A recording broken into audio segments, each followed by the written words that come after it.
Good morning, everybody. Welcome to MC Show. We are live. Yes, we are live. And Nova, outstanding intro. Unbelievable. It's exactly what Mooch and Crap ordered for this morning. Guys, we have an amazing show. I want to say shout out to everybody. I see everybody out there. Shout out to J-Dub. Shout out to Stop 6 Doc. I see all you guys hanging out. It's great to have everybody. Ice Queen Gaming is back. It's great to have her here. Shout out to Jessica Pham, Apex. So many great people already here this morning. Guys, I put the link in the description, and I also have it here in the chat. Please do tweet it out. Let everybody know that we are live. We have so much to talk about, guys. You already know this. I won't get into the whole list. You guys see the list under the description. But shout out to the Mooch Maniac family that's here, guys. That join button is right above the description if you want to join the channel. I truly appreciate that. But with no further ado, the man that you came here to see, the man who's unscripted, even on this show, Crapgamer. How the hell are you doing this morning, buddy? I'm doing pretty good, man. You know, it's always good to sort of do these shows, and I love the Sunday morning show, man. It's an awkward time because, you know, a lot of people are still asleep or whatever, but, you know, it's still a fun time for us. You know, most people probably wouldn't take the risk to do a Sunday morning show, but that's what we're all about. So, you know, it's you know, I mean, it's exciting. I mean, usually prime time is the show, you know what I mean? Like, absolutely. And for us, you know, just getting up and doing a morning show, I think that's a lot of, man, if I could do this for a living 5 days a week or whatever, I would, because it would be, honestly, just to get up and, you know, be on the radio or whatever, you know, just like people listen to you, call in, do all that kind of good stuff, which it would be nice if people would actually call in and do some voicemails. Yeah.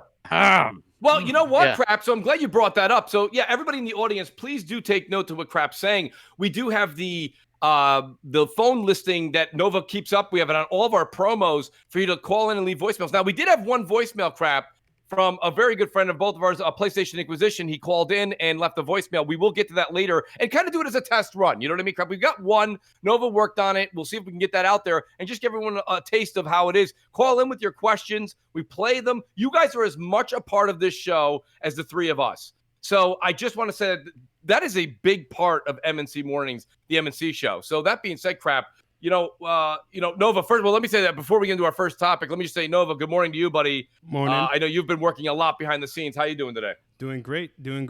Excited for the topics we got today. There's a lot of interesting things to cover. Just want to remind everyone, I try to make it as easy as possible. The phone number is 702-900-NOVA. 702-900-NOVA. See, it goes off the tongue. It's really good. It does. It really does have a ring to it. Yep. So make sure to call in, guys, and you know we'll get to your voicemails next week, hopefully. So yeah, let's get into it, guys. Sounds good, buddy. Crap. Now listen, let's talk about this. So originally I was going to start with the pricing that we saw on the Xbox Series S and X, but just yesterday, which is a very... Hey, who would have saw those prices coming? Nobody could have guessed $299 for the stripped down model and $499 for the other model. Nobody saw that coming, man. I tell you what, those prices. I'm blown away by the prices, man. They're really out. They got to get Phil out there in his best like used car salesman outfit and just be like, yeah, how much would you pay for this? We have no money down, percentage financing. Like whenever I see Xbox and their advertising, that's what I think of, because they don't even focus on anything like games anymore. It's just like, here's our box, here's our other box, this percentage for financing, you get this included. We're gonna throw in some EA access for you too. Oh, no extra charge, you know. And it's just like, you know, take a step back. You know, just for me personally, that's how I feel. Like the soul has been sucked out, and you know, I really just miss the days when they were like more game oriented. Because I know a lot of people bring this up, but at the beginning of this generation, yeah, they had a weaker console. It was expensive. Yeah, they forced Connect on you, but damn, they had the games, and they used to go, this E3 is going to be games, all about games. No, you know? Not anymore. And not anymore. It's just like, it's like, here's our specs. Here's the percentage versus your percentage, like you're buying a used car or whatever. And in a lot of ways, that's a very apt analogy. And, you know, value. You know, it's like, value. Wow. Like, I mean, what is it, like a McDouble? Come on, man. I want games. I don't value. No, well, between the cheap price of the S crap and Game Pass, it's value. Yeah, value. I guess that replaces exclusives just fine. Like, you know, for me personally, like good for them. I think, you know, if it's going to help them be competitive or whatever, I think that's great. Just from my opinion, I just really feel like they kind of dropped the ball with, you know, with in general how they've used to be as when I was a fan. You know, like, and I'm still a fan. I just really kind of missed the way that they used to really go about things, and they really kind of had a focus on that. And I just really wish more people would speak up about it, because no crap. I mean, I think you're nailing the main issue here. I think that we can all agree, and me and you've talked about this to just about exhaustion, right? Crap, they're not the same company that they were in 2013 and prior. And that's okay. Like you said, if this is something that benefits Xbox and this makes them competitive and gives them that edge, then crap, I'm completely 100% behind what they're doing. I feel like until we get to like 2022, 2023, we're not going to see Xbox truly flex their muscles in their first party lineup. And that's realistically, when it comes down to it, that's why we're excited for next generation. I don't want to speak for anybody else in the chat. I'm not speaking for the internet. I'm not even speaking for Crap and Nova. I'm speaking for myself. And when I get home on whatever it is that Sony announces, which we're going to get into in a bit, with their showcase that they're debuting on Wednesday, when they announced the day that we could take a PS5 home, crap, after we get done taking our pictures and tweeting them out, here's my box of the PS5, there's my installation picture, here's my boot up screen picture. As soon as we get done taking our pictures, okay, we're going to play games.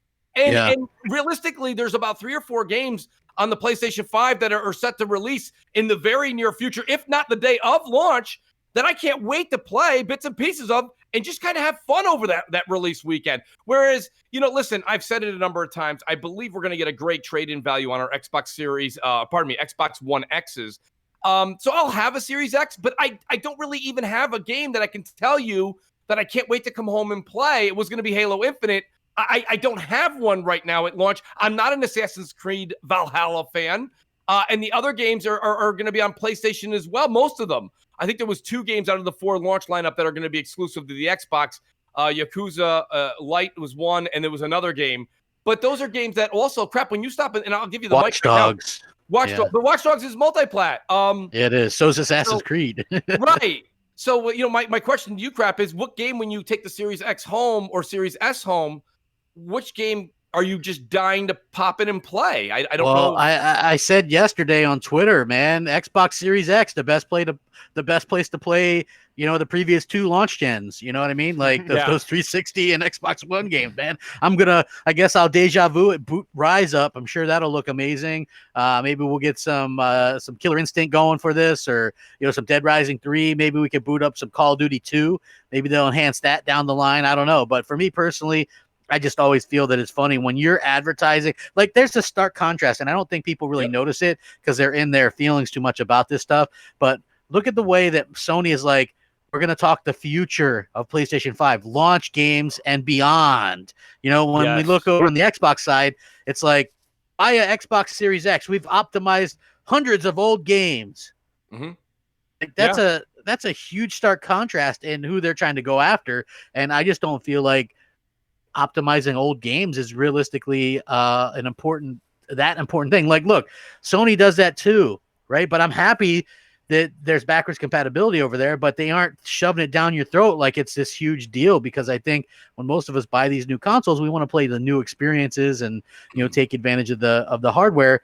And that's how I stand on it. And to see 4 games at a launch and none of them like a AAA first party exclusive, that's really damning. And I understand that there's extenuating circumstances going on right now, but even without that, there was nothing announced that we've had announced that was anywhere close to being a launch game. And you would have figured, they've now had 5 consoles.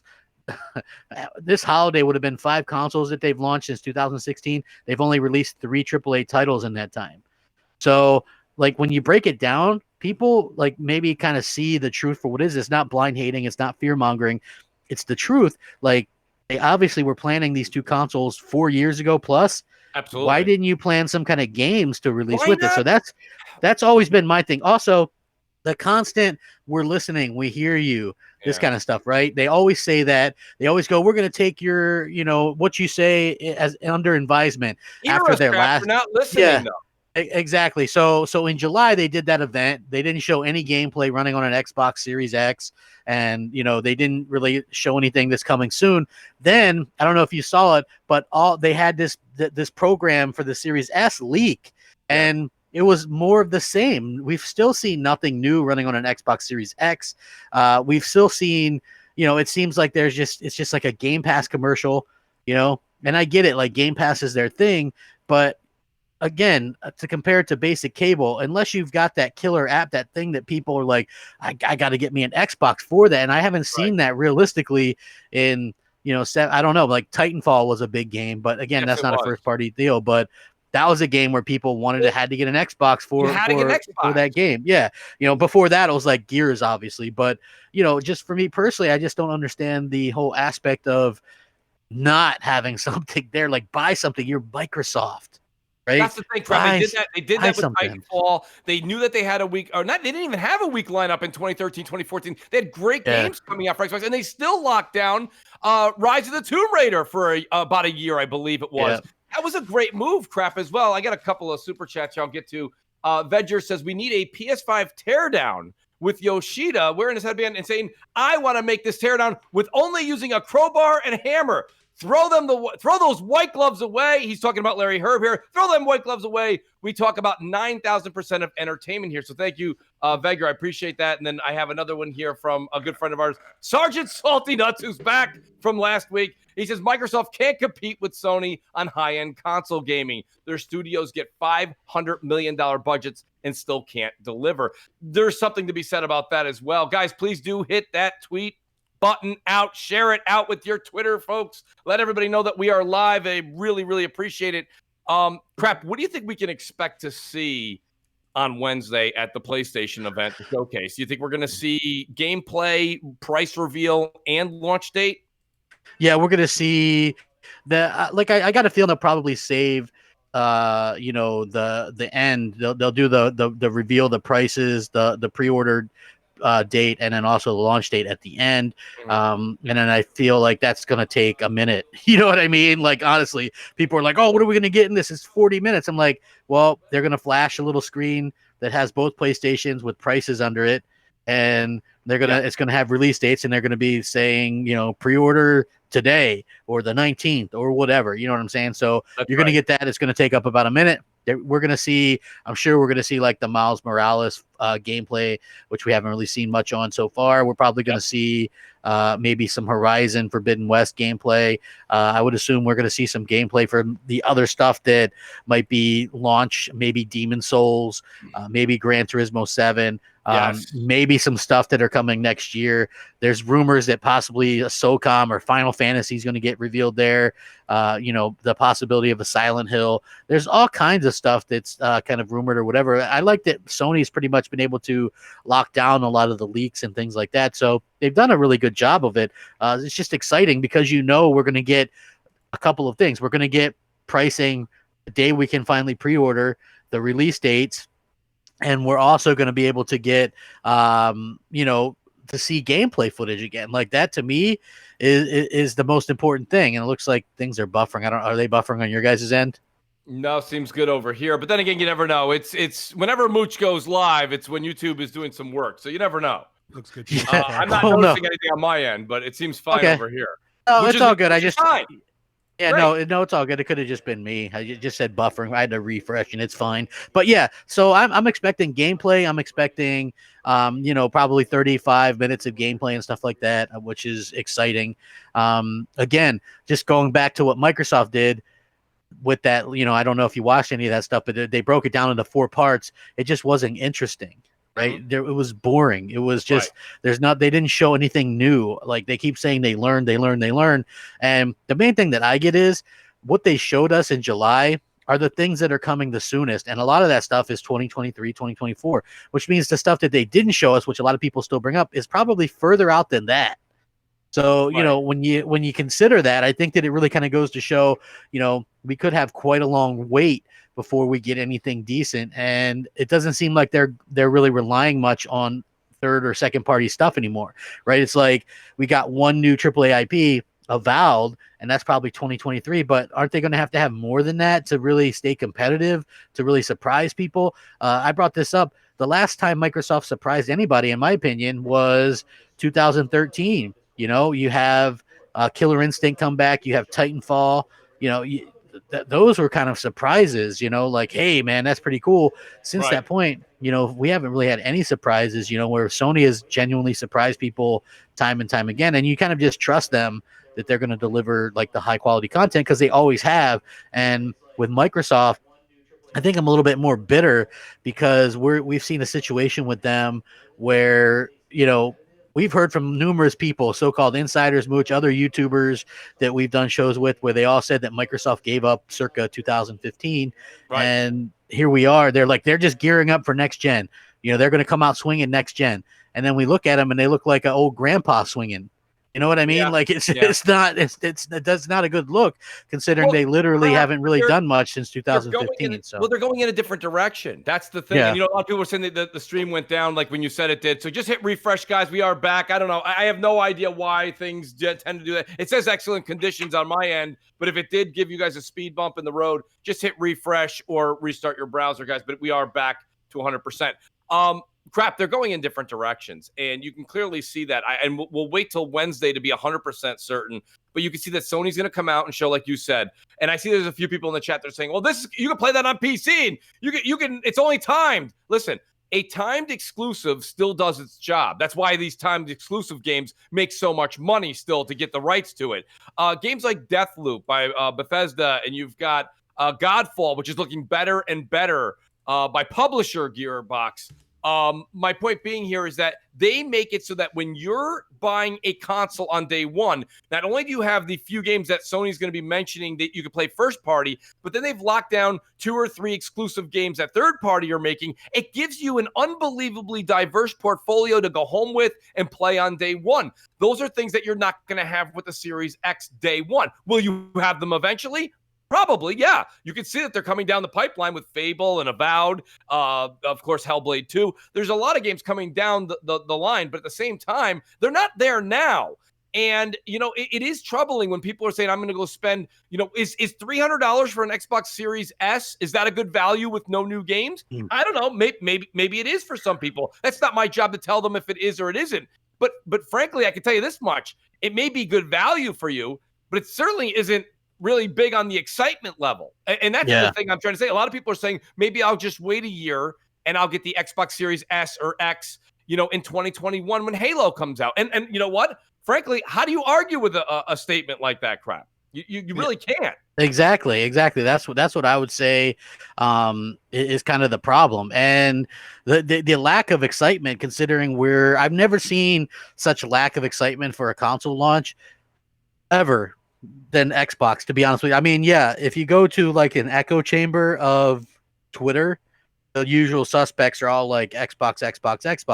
But if you look outside that, most people don't really seem to care much, to be honest with you. So that's a little bit concerning. And you look at, and I know it's not the say all end all, but that IGN poll was pretty damning. Like you get almost 200,000 votes, and 70% are buying PlayStation. Right. I mean, that's not a great look. No, if you're Xbox, that's got to be alarming to a certain degree. I will say this much. So getting into the games crap, not only are there's the launch games that are coming out, which we're going to find more out about this, guys, as we get closer and closer and as we approach Wednesday. But you've got your launch window games, which I believe we're going to see as Miles Morales. And I think you're going to have Godfall there. Again, third-party deal, but nonetheless, games that you can come home and play on your PlayStation 5. But I think there's very strong rumors that GT 7, right? Correct me if I'm wrong, crap. That would be possibly a launch game or in the launch window. You've got Ratchet and Clank, which is probably coming out early 2021. And then there's talks about possibly seeing something from The Last of Us 2 Factions, the multiplayer. That would be huge. That's one of the criticisms Sony's getting, is that they don't have any multiplayer games to offer their customers day one. Factions would be a big get for them, in my personal opinion.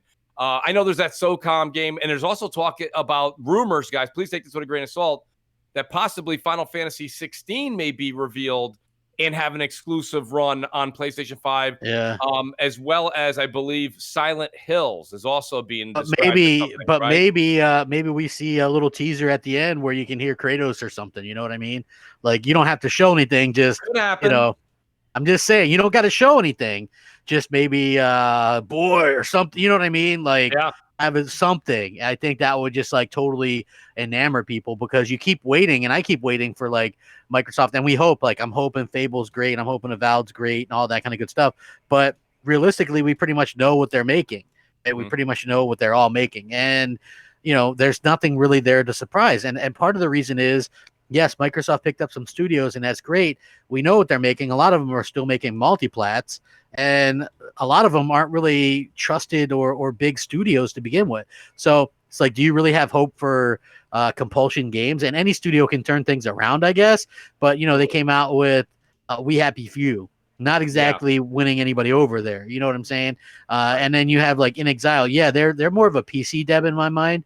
They do like the isometric RPGs, which me and you and most console gamers probably have no interest in, like Wasteland and stuff, and Bard's Tale. Shout out Sully. He played those things. But for the most part, nobody's really messing with those games, on the console. And it's like, I don't understand it. It's like Phil Spencer's just so happy all the time, like, hey, we Battletoads and Tell Me Why and Wasteland 3. Like, you really just get the feeling that as long as their first party studios are putting stuff in, regardless of it being exclusive or not, he's happy. As long as it's going in Game Pass, he's happy. Like, did you see, like, there's this new report, according to like Jeff Grubb and some other people, that Microsoft is spending a lot of money to get something in Game Pass? Yes, right? I did. Like, supposedly people are getting, it's the new expansions for Destiny 2. I mean, that's great and all, but that's not exactly, you know what I'm saying? Like, that's a multi-plat thing too. Okay. Like, to be honest with you, I just don't understand. Like, to me, it's like the extreme aversion to buying games lately. You know what I'm saying? It's almost like entitlement. Like, oh man, I don't want to, like, that's an argument that I see people have with me all the time on Twitter now. Yeah, you're going to have to spend, $180 to buy these 3 launch games. I'm playing for nothing on Game Pass. And I'm like, well, you get what you pay for. What exactly day one are you playing on Game Pass, right? That's when it's at its least value, because Game Pass is going to be Xbox 360, Xbox One games, and guess what? It's launching with Gears Tactics, which is also an Xbox One game. So it's not even an Xbox Series X game, So basically, that's the launch title from Microsoft's own first party, and they probably held it back specifically because that game probably could have launched at the same time on PC. It had controller inputs, but they were like, whoa, we got next to nothing. So we better, maybe we can move this. But I don't really foresee a lot of people, and if you're a Gears fan, realistically going, oh my God, I can't wait to play it. It looks like a mobile game. Right. You know what I mean? Like, it's very niche. I don't even think like many people on the PC played it. I think it scored okay, like at 81 or something, but it's like, okay, if PC players didn't even play it, what makes you think console gamers are going to play? It's like XCOM. Like, you don't really hear console gamers talk about XCOM because they don't, it's not really their bag. Some games just work on PC, some don't. Some work on the console, some don't. And I just feel like that's kind of the instance there. And realistically, just kind of looking at what they've been able to come out with, and it's just underwhelming to say the least. And, you can talk about value all day long, but the real big perk of Game Pass, right, is the AAA's day and date from Microsoft, and we haven't got one in over a year. So it could be well over 2 years by the time Halo Infinite launches. So, I mean, that's a long wait.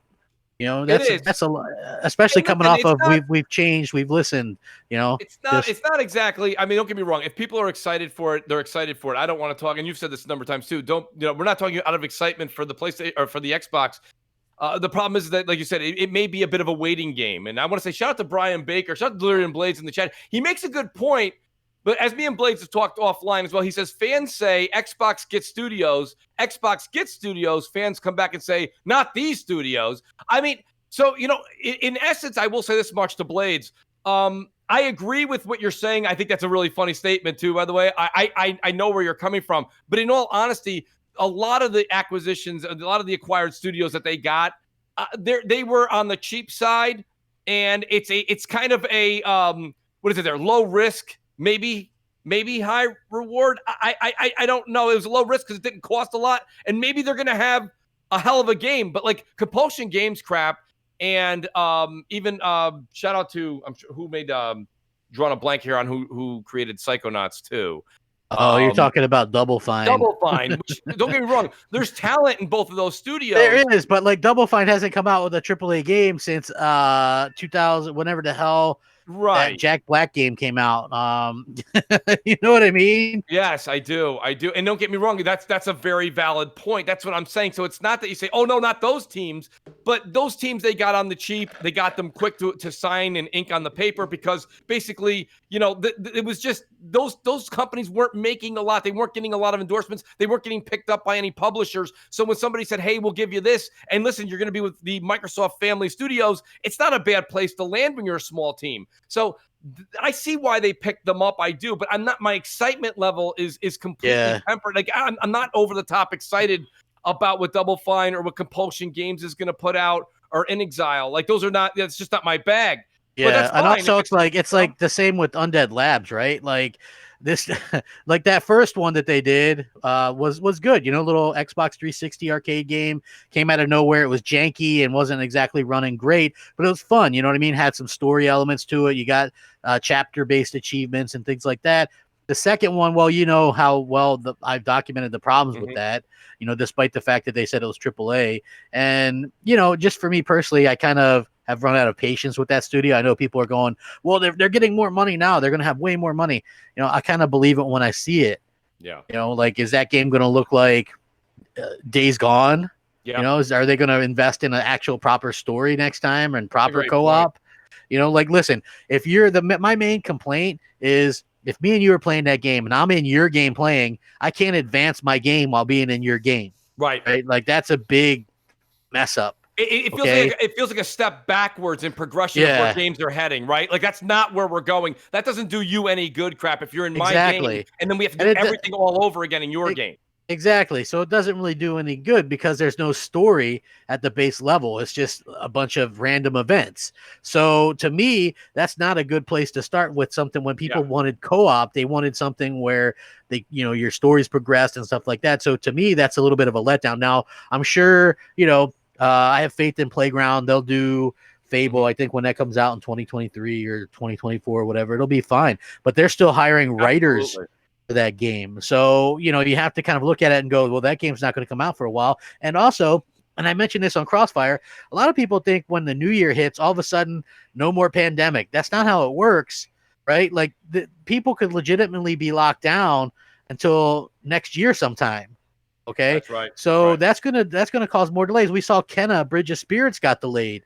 You know what I'm saying? I was actually looking forward to that game on PlayStation 5. So it's a bummer. So when it comes to Double Fine, they did Psychonauts in 2005.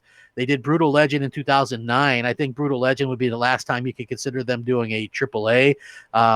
They did Massive Chalice, which was a game that Xbox gave away for free in 2015.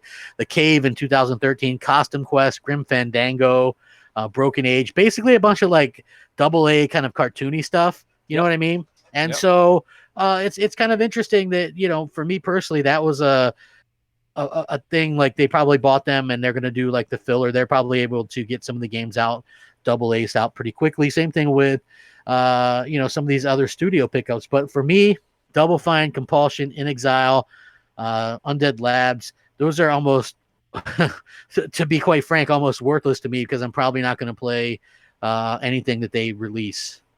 Well, just saying, unless it's not my wheelhouse. If other people do, again, how you spend your money and your time with gaming, that's all on you guys individually.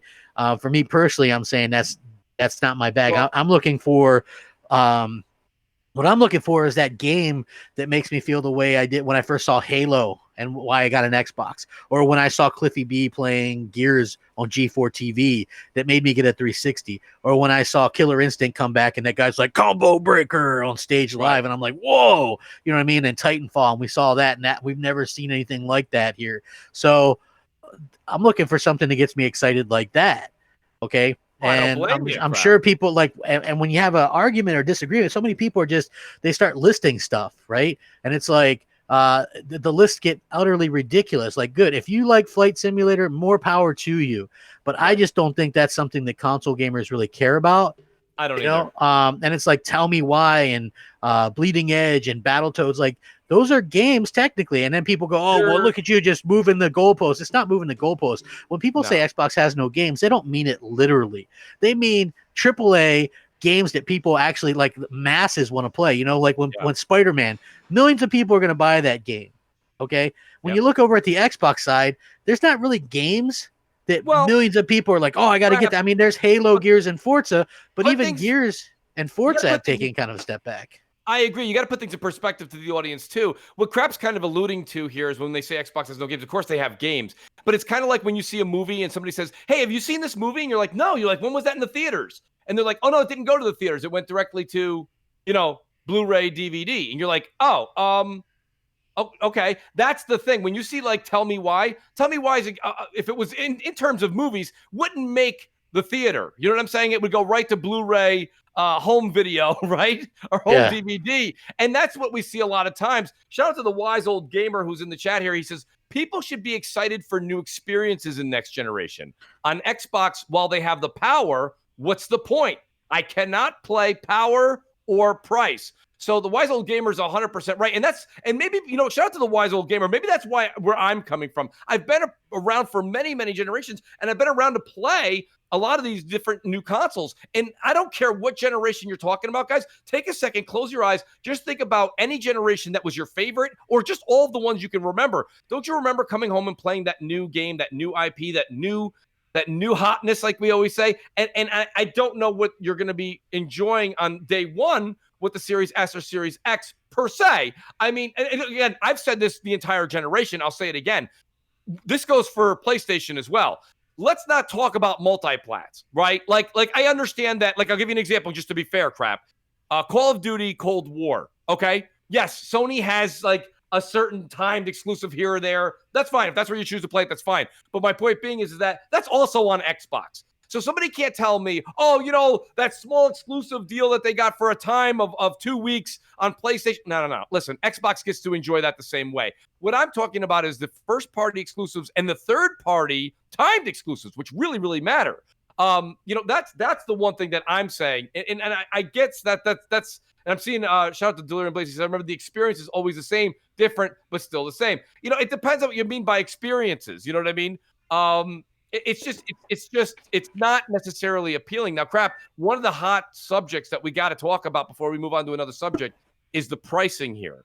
So Xbox Series S came in at $299, which right now is okay. I'm shocked, Mooch. I'm shocked at that price. How could they go so low? How could they go so low on a console with less than half with a third of the power of the Series X and half the memory or half the storage space? How could they go so low on that? I don't see how they did it. Phil Spencer's a wizard. How could they come out with a console with a third of the power, right? And half the storage space? What? And half the memory? Half the memory and half the price? I'm shocked, Mooch. I tell you what, it's a little more. I couldn't have woke up this morning with my head glued to the floor and been less shocked than I am at that price point. I completely shocked. I'm baffled. I'm with the shockingness of the shock of something that we've been hearing about possibly being the price point forever. I'm utterly shocked. $199 would have shocked me, but I didn't. But we didn't see that happening. Yeah, well, I mean, dude, you can remember, I can remember, a little while ago telling people on Crossfire, why are people hyping these things up like they're going to be $199 and $399 or whatever? I said that, there's no way that they're going to do that. And everybody's like, well, they're really able to take a loss. Apparently, they're still taking a loss on the Series S. Yeah. Okay. So, I mean, maybe even the Series X as well, probably, since it costs more than the SOC of the Xbox One X, yet the Xbox One X also sold for $499. So, I mean, they're probably taking a loss as it is. We'll have to see how it goes. I'm sure it's going to be interesting. But I, for one, am shocked that they went out there and managed to price it so low. When Phil Spencer's in there probably digging out parts, like throwing them over his shoulder. I can just see it now. You know what I mean? Oh, we don't need that. We don't need that. We'll just I'll wear a shirt that says gamer on it. People lose their shit. It'll be great. They'll love it. hey, maybe I'll tease something, just some kind of Enigma shirt, and people will wonder about that, not worry about us not having games. It's brilliant. I can't wait to do that. It's amazing. Yes, maybe we'll get Greenberg to wear a funny outfit. That always throws people off the trail. Like I can just imagine them doing something like that. So yeah, it's funny to me just to sort of see that, like the games, right, are the most important thing.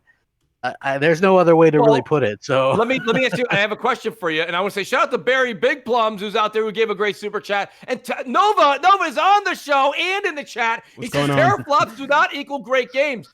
Nova, that couldn't be terror flops. The truth, right? Terror flops. I completely agree, but I mean, crap. I'll tell you. So where I was going with this $299 price of the Xbox Series S, I tweeted it out right away. If Sony decides to put the PS5 digital edition, which by the way, this is extremely aggressive. I'm not saying they'll do it. They might not. But to be aggressive, that $399 sweet spot, that pricing spot is wide open, right? The $499's taken, $299's taken. All of a sudden, you put a PS5, which is stronger than the Xbox Series S. Okay, slightly weaker than the Xbox Series X. At the in between at $399, that's a great price point, Crap. I just saw a comment that made me laugh in the chat. What do you got, Crap? You tell me if you see it, man. If it makes you laugh as much as me. Oh, I see it. Yes. The Greenberg comment. Of course, Peach emoji. God bless the chat. The chat is fantastic. You guys are all amazing today, by the way. Please do tweet it out, guys. Hit the subscribe button. Hit the like button. Just hit all the buttons on the page, actually, if you don't mind. Just keep hitting buttons. Shout out, Jez. I mean, listen, I think that I think the kind of the reality of it is people have to keep in mind the memory situation or the storage. I keep saying memory for some reason. The storage is going to be situation a big with that. Point, if you don't remember back to the Xbox 360 arcade days, a lot of people had a lot of problems with that because they'd buy it and then not realize that they were going to need to buy that hard drive at some point, usually pretty quickly. And the hard drives were expensive because they're proprietary. Thank you. Yes, proprietary. That's the only word. Yes, awesome. That's the only word that I have trouble pronouncing without looking at it. Right. It is. So well, it's expensive. Yeah. It's expensive. So. Yeah. Frostbite Slash says, shout out to Ganja Gaming. If he's lurking in the chat today, keep holding the line for hope for that 450. Hold the line. Price point. Hold the line. Yes. Barry Big Plums comes back. He says, your new intro sounds like tattoo fixers. For Crap is starting to sort out his Gears tattoo now, which is shout out to Barry Big Plums. And Marlesco, who's joined the Mooch Maniacs. Marlesco, it's so good to have you back home. It is so good to have you back home. Thank you, Marlesco, for that. Series V could also be $400 if it's real. Man, I could hardly wait for a Series V. Wow, Series V. Well, are we taking that serious, Crap? The Series V? I don't know. I mean, listen, it does make sense to have a discless Xbox Series X. To be honest with you. Shout out to Brian Baker, Delirium Blaze. He goes, buy Series S, downloads Call of Duty, needs new hard drive instantly. That's exactly the point. Blaze. Exactly. Well, I mean, listen, there will be some compression and stuff like that, right. But still, it's not going to be. You're not going to be able to get a ton of games on there, regardless. So, you're going to have to figure out ways. Like you can, I guess, transfer to the USB 3.0 hard drives and then back and forth, but it's going to take for the older time games, either way. Right? Yeah. Well, I guess I don't know if you can store the newer games on there and then transfer. You can't. So I guess you just got to re-download. Yes, you have to re-download every time, which that's what makes the 512 a storage space just seem so small, and it bona fides the fact, Crap, that you're gonna have to pay $100 to $199 respectively, however much these the additional terabyte space is gonna be. I don't know what it's gonna, but it's gonna definitely be an additional cost. Glinzer says PS5 showcase ratings. Xbox fanboys 3 out of 10, Sony fanboys 9 out of 10, so it'll probably be a 6. I like where you're going with that. Jedno Floristal says Series S is great for consumers. Sony will keep the PlayStation 4 above $300 without it. They milk tech as much as anyone else. Xbox Series S advances the medium. I see where you're coming from, Jedno, but like in all honesty, how excited can you be for the Series S, except for the value? Like you have, like, you give somebody the $300 plus tax in your respected area, hold the box in your hand, and like somebody's gonna be like, hey, what are you playing tonight? You're like, value. I'm playing value. I, And for it's like, one, I don't can't know. wait to play value. Right? Value sounds. I mean, it actually sounds like a great AAA name for a game. To be honest, I'm gonna pre-order 12 T-flops too. I heard that's a big seller. Going to be a big seller this holiday for Xbox, man. 12 T-flops in value. Quad Thumbs Crap is saying, no, Mooch, I'm pretty sure they said you can store new games on the HDD, just can't play them. Well, that's fine. I for some reason, I thought I read differently. I'll stand corrected. I have absolutely no problem standing corrected. I just think myself personally that eventually down the line, Quad Thumbs, you're going to have to buy additional storage. There's just no way around it. Yeah. I mean, look, you're going to have to, and it's going to be expensive on both sides, I'm sure. We just haven't heard that yet. I think they're probably keeping that as quiet as possible. They really haven't talked about the storage situation much. They described it in short detail on Xbox's side. Well, think of it this way. You're only getting 1 terabyte option on the Xbox, and probably, I'm not sure what the option will be on PlayStation, but the fact that they're only 1 terabyte, probably because if they were doing 2, it'd be as much as the entire console. Right. So you can imagine that they're probably going to try to get people to get away with that 1 terabyte for as long as possible until the price goes down, and then be able to sort of go out there and sort of do that. So, for example, on my Xbox One X, I have 16 terabytes of games because I remember we did Crossfire with BG, and he said he only has 1 game installed at a time or whatever. Like for me, that would be impossible because I like to jump from game to game sometimes, or I get new games, or I go back to games. And so if I were to delete a game to reinstall it, like something like Call of Duty would take me days. Yeah, right? It would, it would take me days to do that. So yeah, that's definitely not something that I'm going to do. I like to have. That's why I have so many now. If it's something that I probably don't plan to play, I'll be honest. I deleted Ark Survival Evolved off my hard drive. And I deleted like Conan Exiled or whatever it is, and some other games like that because they were trying to update, and they were huge updates, right? And I'm like, I'm never gonna play these games because they suck. No, I did the same thing. I took those off. They started like I think I started Ark Survival Evolved. That game was so bad. Oh, it was so bad. I like people get into and more power to you if you like those. Everybody likes different stuff, but man, that was so bad. What do you think, Crap, about the price point though for PlayStation? I mean, are they going to be able to come in at $399 for the deal? I think $399, $499 is going to be the prices. You won't see the half marker with the price. Like even though $349 or $449 would be a better price, I still just think that they're going to go the $499, right? I just still think that that's going to be the price. So apparently, we'll have to wait and see. But apparently, it came out that it cost $450, and this was months ago for Sony to build a PlayStation 5. Now, is that $450? Is it the disc version?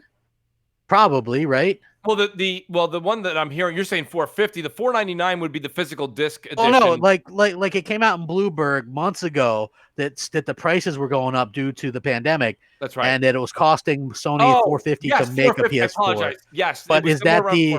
Yes. Yeah, that was the disc version. Okay. Yes. And that probably has gone down a little bit since that point in time. So if that's $450, they would still make a little something on the back end at $499. Now you take out the reason why you could sell the discless version for $399 is because it would be less than the $450. So you take out not only do you take out the disc drive and that kind of stuff, which I guess saves you $50 or whatever, but you also have to figure each console that has a Blu-ray drive or a 4K Blu-ray drive or DVD drive, they pay an $8 licensing fee per console. Right. That has those. So you think of the savings long term like that. And so the digital they could definitely do $399 if the $450 number is accurate for the building cost to Sony. They could definitely do $499, $399, and probably still make a little something on the back end. Plus, you don't want to give, like I was telling you on Crossfire 2, there's like a scientific fact that has been proven that people look at the first number, right? So they see the 2. It's all psychological crap. Yeah, it's psychological. So you see the 2 and the S. You don't want to see a 4. Then people start thinking $200 difference, even though it's not. Crap, listen, I don't know. Just going by, and people like to say that history repeats itself. If it's going to repeat itself, look at what Sony did in 2013 when they I think they were going to do exactly what Microsoft was going to do. They were going to put their camera in the box, crap. They were going to charge $4.99 for the PS4. And I think when they saw all the unbelievable booing and hissing and reaction to Microsoft's reveal in 2013, they pulled the camera out of the box, right? Yeah, and they went did. $3.99. And listen, so explain this to me, crap. That cheap little camera, that thing didn't also cost them $100. They went to $3.99 for the sweet spot. Sony knows they've got to be at $3.99 right now. And I'll tell you why. They've got to beat the, in air quotes, value of the Xbox Series S.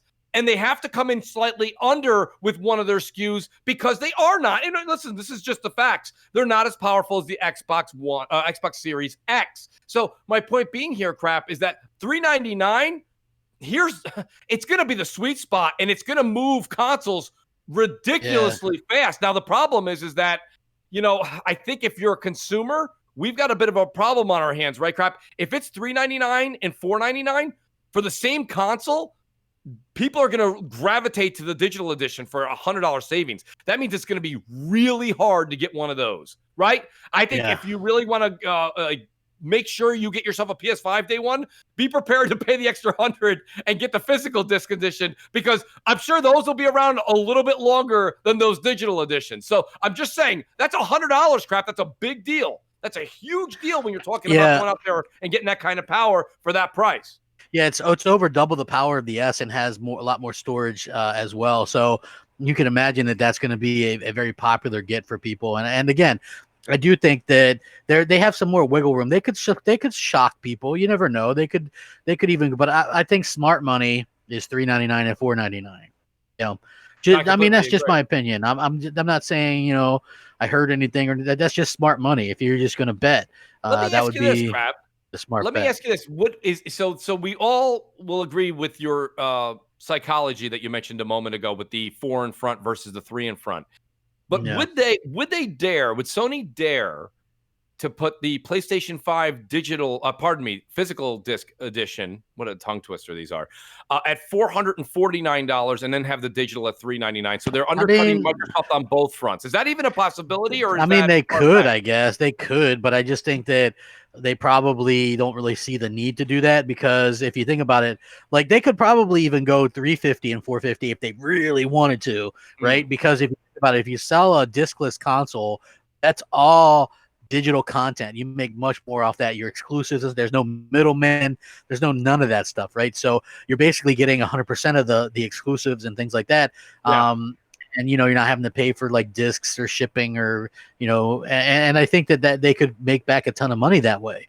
I also think that if you have the disc version and you undercut the Xbox Series X, I think that makes it much more attractive as well, because if you're a hardcore gamer, you're probably going to be leaning more towards the X or the PS5 anyway, right? Those are the higher end models to begin with. So I just feel like Sony could do just about anything, but people that think that they're going to charge $5.99 or get real, that's not going to happen. No, there's no way they could do that. Shout out to the wise old gamer. He says, Phil's smart. You don't need a big SSD if there are no games to download and play. Smart move. Shout out to the wise old gamer for maybe stating the obvious there.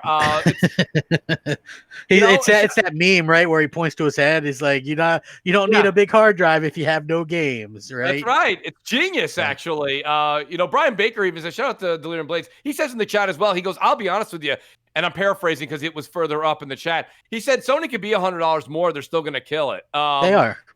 So that's what you're saying. I almost got to say, from the consumer standpoint, right, guys? I kind of hate that Sony knows that. I hate that they know that. Because I would have liked to have seen a $449, $349, or a $399, $349 price tag on the PS5s respectively. But with Sony knowing, Mooch, right? But crap, they don't, like you said. Do they really have to? I don't know if they do. Yeah, I mean they probably don't have to. They're gonna push those things anyway. I hope they don't do $499, $449. I hope that's not what they try to pull here. I really hope like I said, you can't have the average person go, well, it's 2 something for Xbox and 4 something for PlayStation. That's too big of a gap there. That's why I don't think that's gonna. Yeah, I don't think that's good, because in people's minds, they're thinking $200 right there, right? Like you have to have something that's competitive within that $100 range, Right. because let's be honest, the exclusives and the content are what's going to really push Sony pretty much everywhere. So I feel like that's really going to be the deciding factor. They're going to push the games and the new games and the future of games, and Microsoft doesn't have any of that anywhere close to being ready. So they're going to be at a distinct disadvantage kind of going forward. So yeah, just, that's how it's going to be.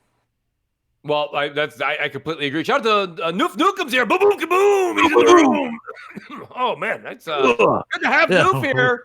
Shout out to Noof Nukem. Panthorium comes in. He says, but guys, what's the point of having fast delivery if you can't store all your favorite games on the drive? That kind of defeats the purpose. There's something to that as well. There's definitely something to that as well. I mean, he's trying to say, that's what you were saying, Crap. That's what you love about having that convenience of keeping your games downloaded on the system at hand. You can switch at will, and that really does play into the whole fast delivery and and all the velocity architecture and the whole thing. If you have to go from your HDD over to your new hard drive, that's going to take some time to transfer. It's not that long. I don't think that's that long, but it does take away from that speedy, flip game to game type of atmosphere that we're seeing both companies advertise.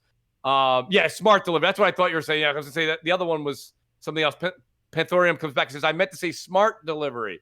So we'll see about that as well. I don't know, Crap. I think that's one of the things that is going to play a major role here as far as just how fast Sony sells. And because Sony knows they're in that position, we may get stuck having higher prices on Sony's front.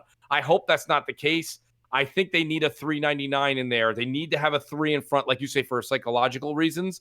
Because when somebody says, just walks into a store, hi, new Xboxes, and they say $299, $499. Where's the PlayStations? All of them are $499. Oh, there's no competitive one for this one? No, they're all in the 400s. It doesn't really sit well with the casual consumer. So I think they're going to need that $399 price tag for certain. I think so too. I agree 100%. I think that, and plus, Sony's got super smart delivery, so they're good. Yeah, they have super smart. That's correct. Super smart delivery. Yeah, that's right. So, that's going to be something very exciting for them. I just, like I said, I hope that Microsoft lists. I wish more people, and you don't have to be overtly negative about it all the time. Like, sort of like I'm very much pissed about this stuff because, I'm such a fan, and like right from the beginning of Xbox, and just the way that they've kind of done things this generation and kind of dropped the ball. The only thing that matters is the games.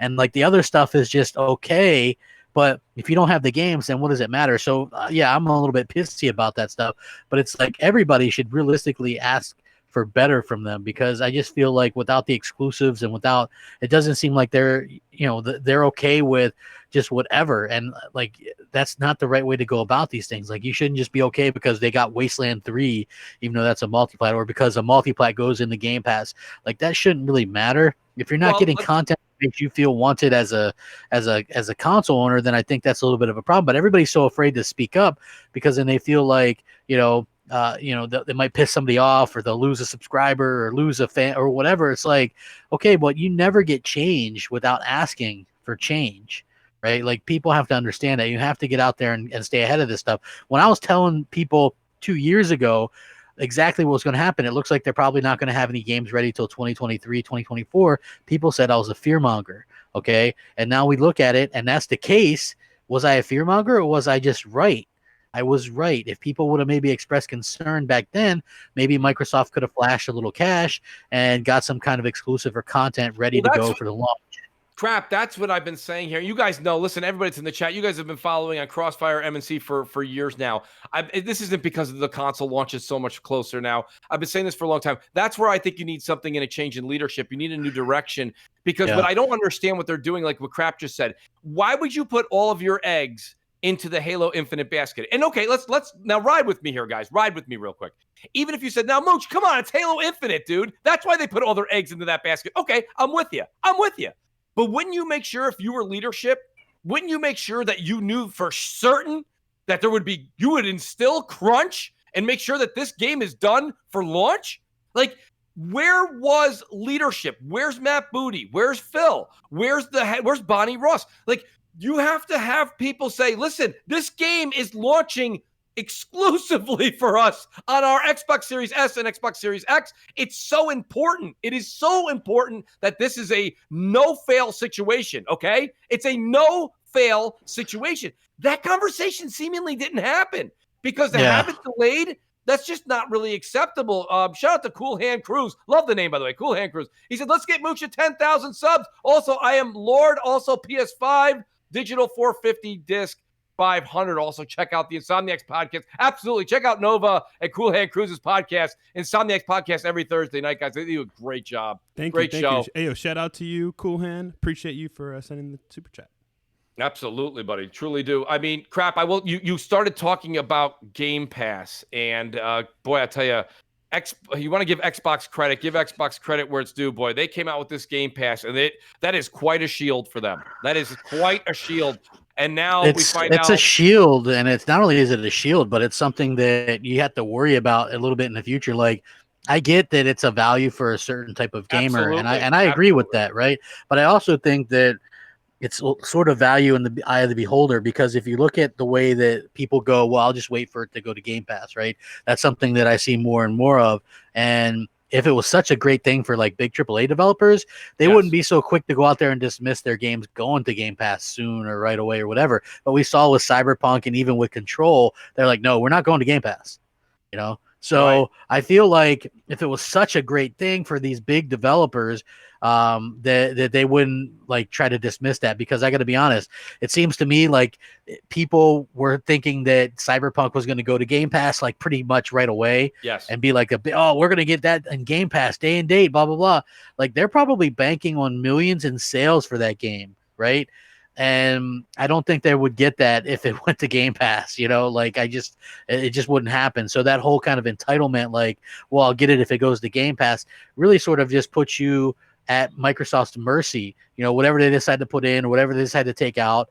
And I don't think that that's a great thing for the industry, to be honest with you. So, you know, for me personally, I feel like Game Pass is okay for a certain type of gamer, but you know, if you're, I always would suggest getting a game if you're interested in it, and, you know, buy it. You know, why wouldn't you? I don't know. Like, myself personally, like I said, if they start, we said this when Game Pass first came out, and they still really they've only done it with first party, but like you said, first party is so delayed right now that we don't know what Xbox Game Studios is working on. Well, we know what they're working on, pardon me. We don't know the release dates. But in order for Game Pass to really have that, in air quotes, value, they need to get third party games that are big day and date. And like you said, I don't know if these big companies want to do that. I feel like whatever Microsoft's offering is probably not making up for the amount of money they would make by being, you know, just selling the way standard sales practices. So I'm not seeing that. Now, we did see crap that EA Play is joining Ultimate Game Pass. I like how they're putting everything in Ultimate. They don't even want you to go to $9.99. They want you to go to $14.99, and they're really pushing the $14.99. That's a major increase in your monthly bills. You know, you're talking about, you're going from $60 a year for what was games with gold, right? And you can get it on sale for like $40. Now $14.99 a month, roughly, what is that, $180 for the year. They're throwing EA Play in there, which originally I thought would have been a pretty good get crap. But the problem I'm having with EA Play, it's just EA Access. So you're not getting all the games day and date as they release. You will be able to play a 10-hour trial, just same thing as EA Access. You'll get a 10-hour trial with new games, and then you'll also get the opportunity to buy them at 10% cheaper. I believe you'll have an option for that. But EA Play joining Game Pass, like, I don't want to play Madden 20. I don't want to play FIFA 18. You know what I mean? Like, I don't want to play NHL 19. Just that kind of stuff doesn't really interest me. And a lot of the other games they have in there are much older than that, even, respectively. So it's not really that much of an enticing deal. I think it's just more, and you really can't argue with more. You're already paying. If you're already paying for Ultimate, good on you to get the extra games. But again, how many times are you going to run to your Ultimate Game Pass and download FIFA 19? You know what I mean? Or I can't wait to download Battlefield 4. Battlefield 4, from 2013. Yeah, let's get into it. I just want to add UFC 2. So right. NBA Live 17. Holy cow. Man, that's crazy value, Mooch. What are you talking about? I know. Quit being a hater, man. We all want to play NBA Live 16. So yes, come on. of course. It's great. It looks like they so when they announced that, it looks like it also coincided with the increase in price for Game Pass on PC. So before it was $5 a month, now it's $10 a month, and possibly that's to recoup some of that money they got to pay to EA now. So. Listen, because a lot of people think that EA is just doing this out of the kindness of their heart. I got to tell you, Xbox is probably paying more for this than what EA was making off of the subscription alone on Xbox. Yeah. Right? Like, let's be honest. I haven't heard anybody talk about EA Access or Play for years. Right? Like, if you want to get technical about it, if you take away Respawn Entertainment, who did 2 good Titanfall games in that Fallen Jedi Order. What's in there that's really worthwhile anything? I mean, they did a mediocre Dragon Age in 2014. They did a mediocre Mass Effect, right, with their like C team or whatever it was.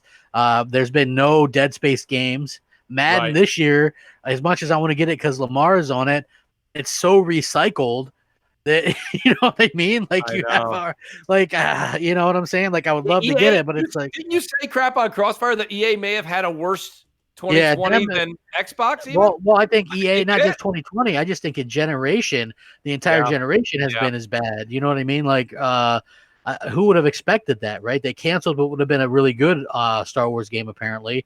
Battlefront 1 had no campaign and was just like, it was good, but it wasn't great. Battlefront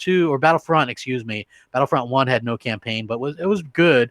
Like, I played it for a while. Battlefront 2 was okay. It was loaded with microtransactions, like pay-to-win transactions at that.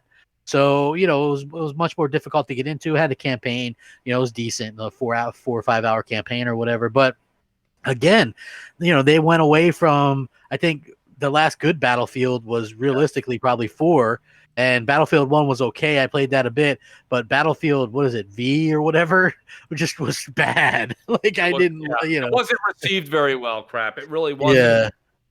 A lot of people are saying that in the chat. They're saying EA games just didn't do it for me this generation. Others are saying, well, now it's great. They're in Game Pass, so EA games are great again. Of course. C Trigger 3 says, are you saying Series S specs are insignificant? I don't know if anyone used those particular terms. I wouldn't say they're insignificant at all. I don't think you're going to see hardcore gamers pick that up. Yeah, or if you do see a hardcore gamer, I think they're picking it up as their second Xbox to have in a room where they maybe want the media, and then they'll game occasionally in that room for a cheaper price. Myself personally, I don't see myself getting a Series S this year at all. I could see crap if the Series S in a Christmas or two or a holiday or two getting down to maybe around that $200 price tag. Sure, then if you want to throw a $200 Xbox that can do 1440p, 120 frames on certain games, sure, in another room, why not? I don't think there's anything wrong with that, but I don't think you're going to get the people that are in the echo chamber that we all talk to on Twitter and everyone that's in all the live chats. Guys, we are always talking about power and resolution and ray tracing, and I understand that ray tracing and all of this is going to be on the Series S, but I think it's going to be a bit. I don't think. Can we sit here and say that the S is going to do the same thing that the X is going to do? No. So surely the games will look better on the Series X. I mean, that's just a given. So myself personally, if you're a hardcore gamer and you've been talking about power for the past 2 years, wouldn't you just gravitate towards the Xbox Series X or the PS5? I don't see where the hardcore is going to be running, a mad dash to get the Series S this holiday. Yeah, not only is there like not a mad dash, but I also think there's a situation where and I mentioned this again on Crossfire as well. So we're in a situation where, as far as I can tell, and as far as I'm concerned, the hardcore fans are hyping up the Series S strictly for the fact that they think it's going to outsell the PlayStation. Like, you know what I mean? Which I find to be a little bit funny because most of them say that sales don't matter. And realistically, they're setting themselves up for a bad time anyway, because let's just be real. Like, you could be a PlayStation fan, an Xbox fan, it doesn't matter. PlayStation is just a worldwide brand, okay? Mm-hmm.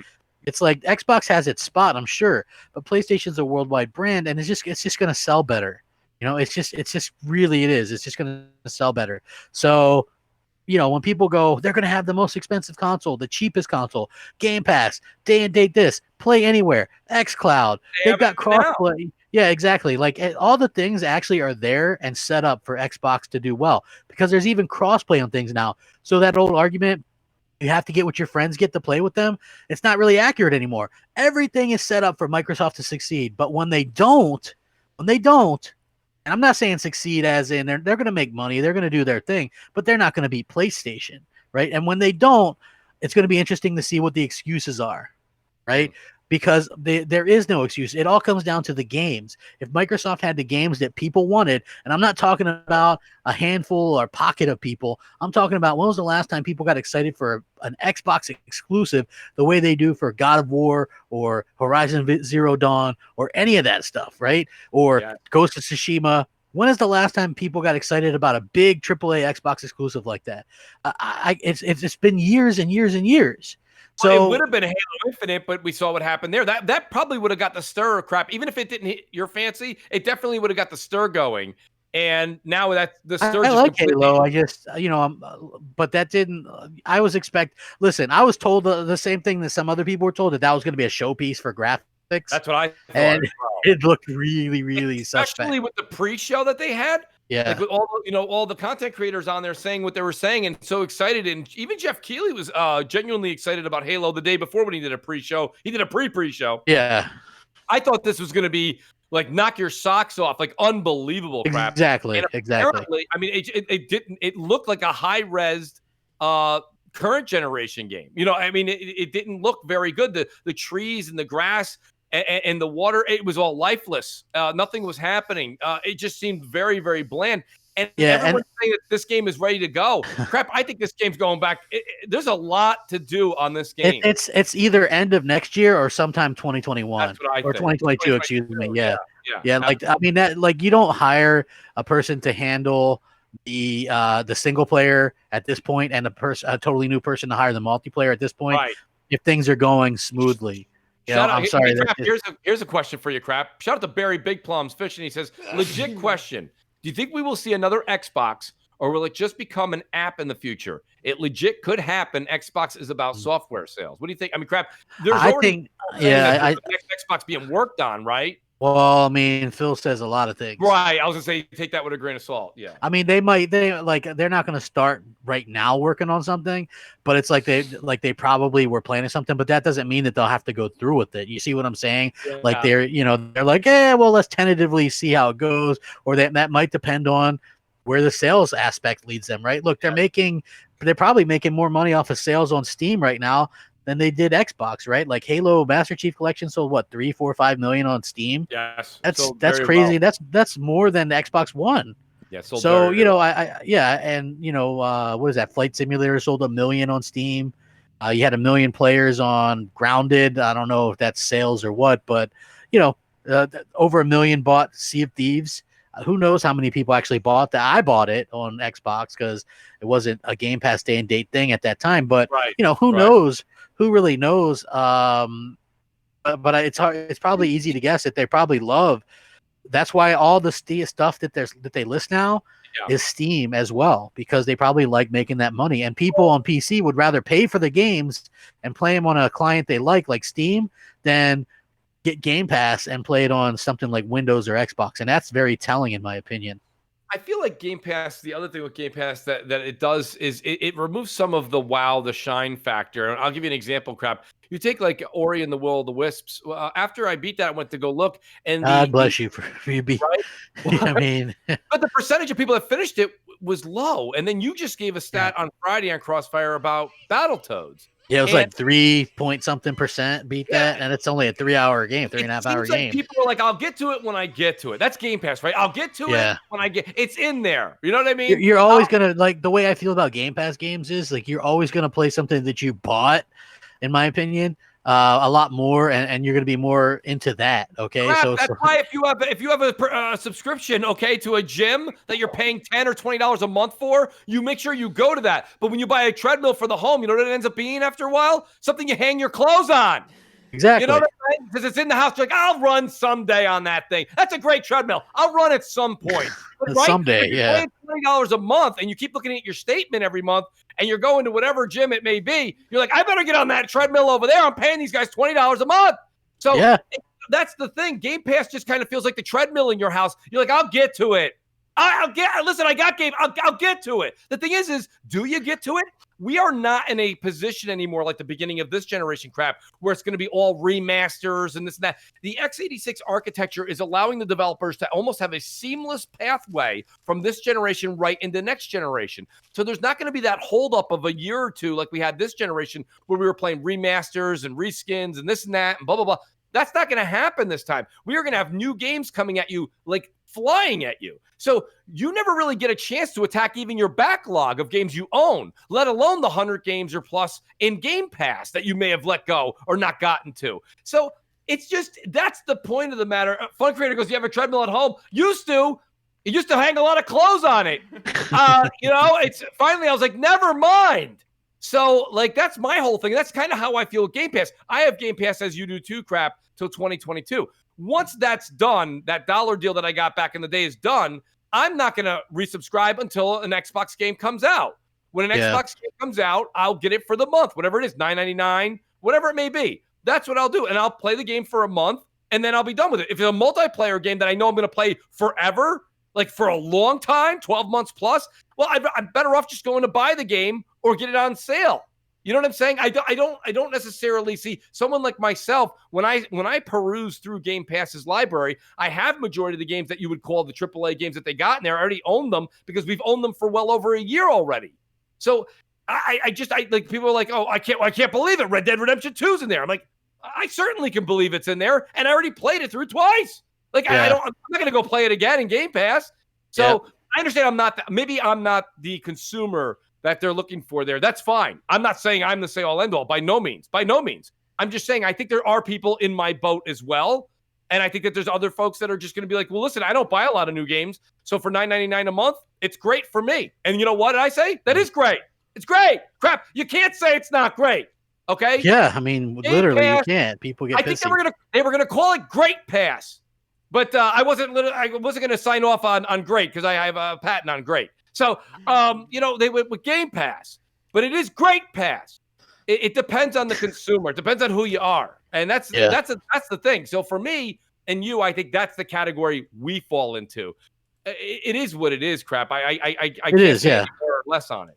I mean, like I said, people could be surprised in 2023 or whatever, but for me personally, I think things are going to be pretty much locked up and assured by that point in time. I just feel like Sony has a much better hold, and you know what, they've earned it with their fans. I just feel like their fans kind of know what to expect, and they even said they're going to double down on their big AAA games and try to get those out even faster now. So I do think that they put Microsoft in a bad position because I feel like Sony studios have really good leadership, and I feel like Microsoft's don't per se, right? I mean, there's no disputing that. Look at the Coalition; their leaders, both the multiplayer and single player, and the whole head of the studio left. Yeah. Rod Ferguson left. The Nod Zero guy left. He was in charge of the multiplayer. So again, they're the leadership problem. So who's in charge there now? I don't think anybody knows. Look at 343. Bonnie Ross is in charge, but they just put Joseph Staten and somebody else in charge of the multiplayer portion of Halo, right? So again, I think there's some leadership problems to be seen there, and I think that's a big problem going forward because they were already having problems getting games out. Not only that, but you have to keep in mind, we started seeing Xbox delays in most games when they started putting things on PC. Now it's like they've got all these different SKUs to hit, Xbox One Series S, Xbox Series X, at least for the next couple of years, right? It's going to be Xbox One, Xbox One S, Xbox One X, and a million different PC variants. They've got to run on the phone. That's a lot of different SKUs to kind of worry about. And so, crap. Yeah. And so like basically, they've got to get things, which I always thought the whole phone thing was kind of stupid because honestly, most games, like big games, aren't going to look good on a little phone. Like it's not scaled for that, So again, anytime that I've got breaking news for you, crap. Yeah. And for the audience, because we've been talking about it for about, it's not quite a year now. It's been about 9 months. But as of this month, crap, I am no longer. I unsubscribed from Stadia. I'm out. You're out. He's out, folks. I'm out. He's out. He puts his money on the counter. He's done. I'm done. That's it. Yeah. I'm out. You're out. Yeah. I unsubscribed this month, I gave it a shot. You gave it the old college try, Mooch. Well, that's what I'm here to do, crap. I'm doing it for you folks, okay? I'm doing the work for you. Wow. Listen, I got to be honest with you. I think that the tech is fine, but it goes a lot in line with what you were saying. When I was in ideal circumstances, crap, I got to say the tech worked. Right, I've said that a number of times. The tech ideal worked. Circumstances, right? Ideal circumstances, right? That's when you see when anybody shows xCloud or Stadia, they're in ideal circumstances for the most part. The internet's phenomenal, but when you actually step out and you go into the middle of nowhere, I actually went out into the middle of nowhere and I brought Stadia. I'm like, let's try this out. Boy, was that rough! Yeah. Boy, it was rough, crap. It was that was a rough. It's like me. I tried xCloud once. Look at Ryan Landis. Congrats, Mooch. Listen. I tried it too, right? Like, but we all knew that wasn't going to really work out that well, you know. But you did send me that thing the other day that I'm looking into. Yes. You know. So yeah, I'm hoping. Absolutely. Yeah. But that would be nice. Look at Shaun Slamka. Shout out to Shaun Slamka. He says, "We told you, Mooch." Jacob Evans says, "Mooch, not all heroes wear capes." That's true. It is cape weather, though. It is Cape weather. Yeah, it's always Cape weather. But the funny thing is a lot of people will like xCloud or whatever just because it's a Microsoft thing, right? But at the end of the day, how the same people that are hyping xCloud are hyping being able to play 4K 120 or whatever it is. So I can't see that being a big thing. Yeah. It's not a big bonus. Like some of the stuff that they're adding into Game Pass just doesn't seem like a big bonus to me. It's like whatever. It's like perks, like the Game Pass perks. Do you ever use those, Mooch? No, I don't. To be honest with you, no, I don't. Like, hey, get your free character from Smite. Mooch, come on, don't you want your free Smite character? I don't use any of those. I don't get any of the perks. And it's funny because what's odd, crap? Let me ask you this question. And before I do that, remind me, it's about The Witcher 3. I'm going to get to it. Shout out to Jessica Pham in the Super Chat. She says, Stadia was going to fail from the beginning. Jessica, I should have listened to you and crap. I don't know what I was thinking. But listen, I tried it. A lot of people are saying, Mooch jumped on the grenade for us for Stadia. I did.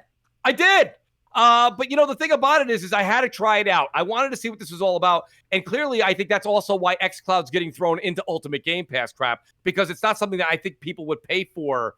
Out of pocket, $10 a month, $5 a month. I think they had to throw it in there because they can see that the usage is probably lower and it's lower than expected. And it's same thing with Stadia. I don't know. I don't think Stadia is going away because crap, I got to be honest with you.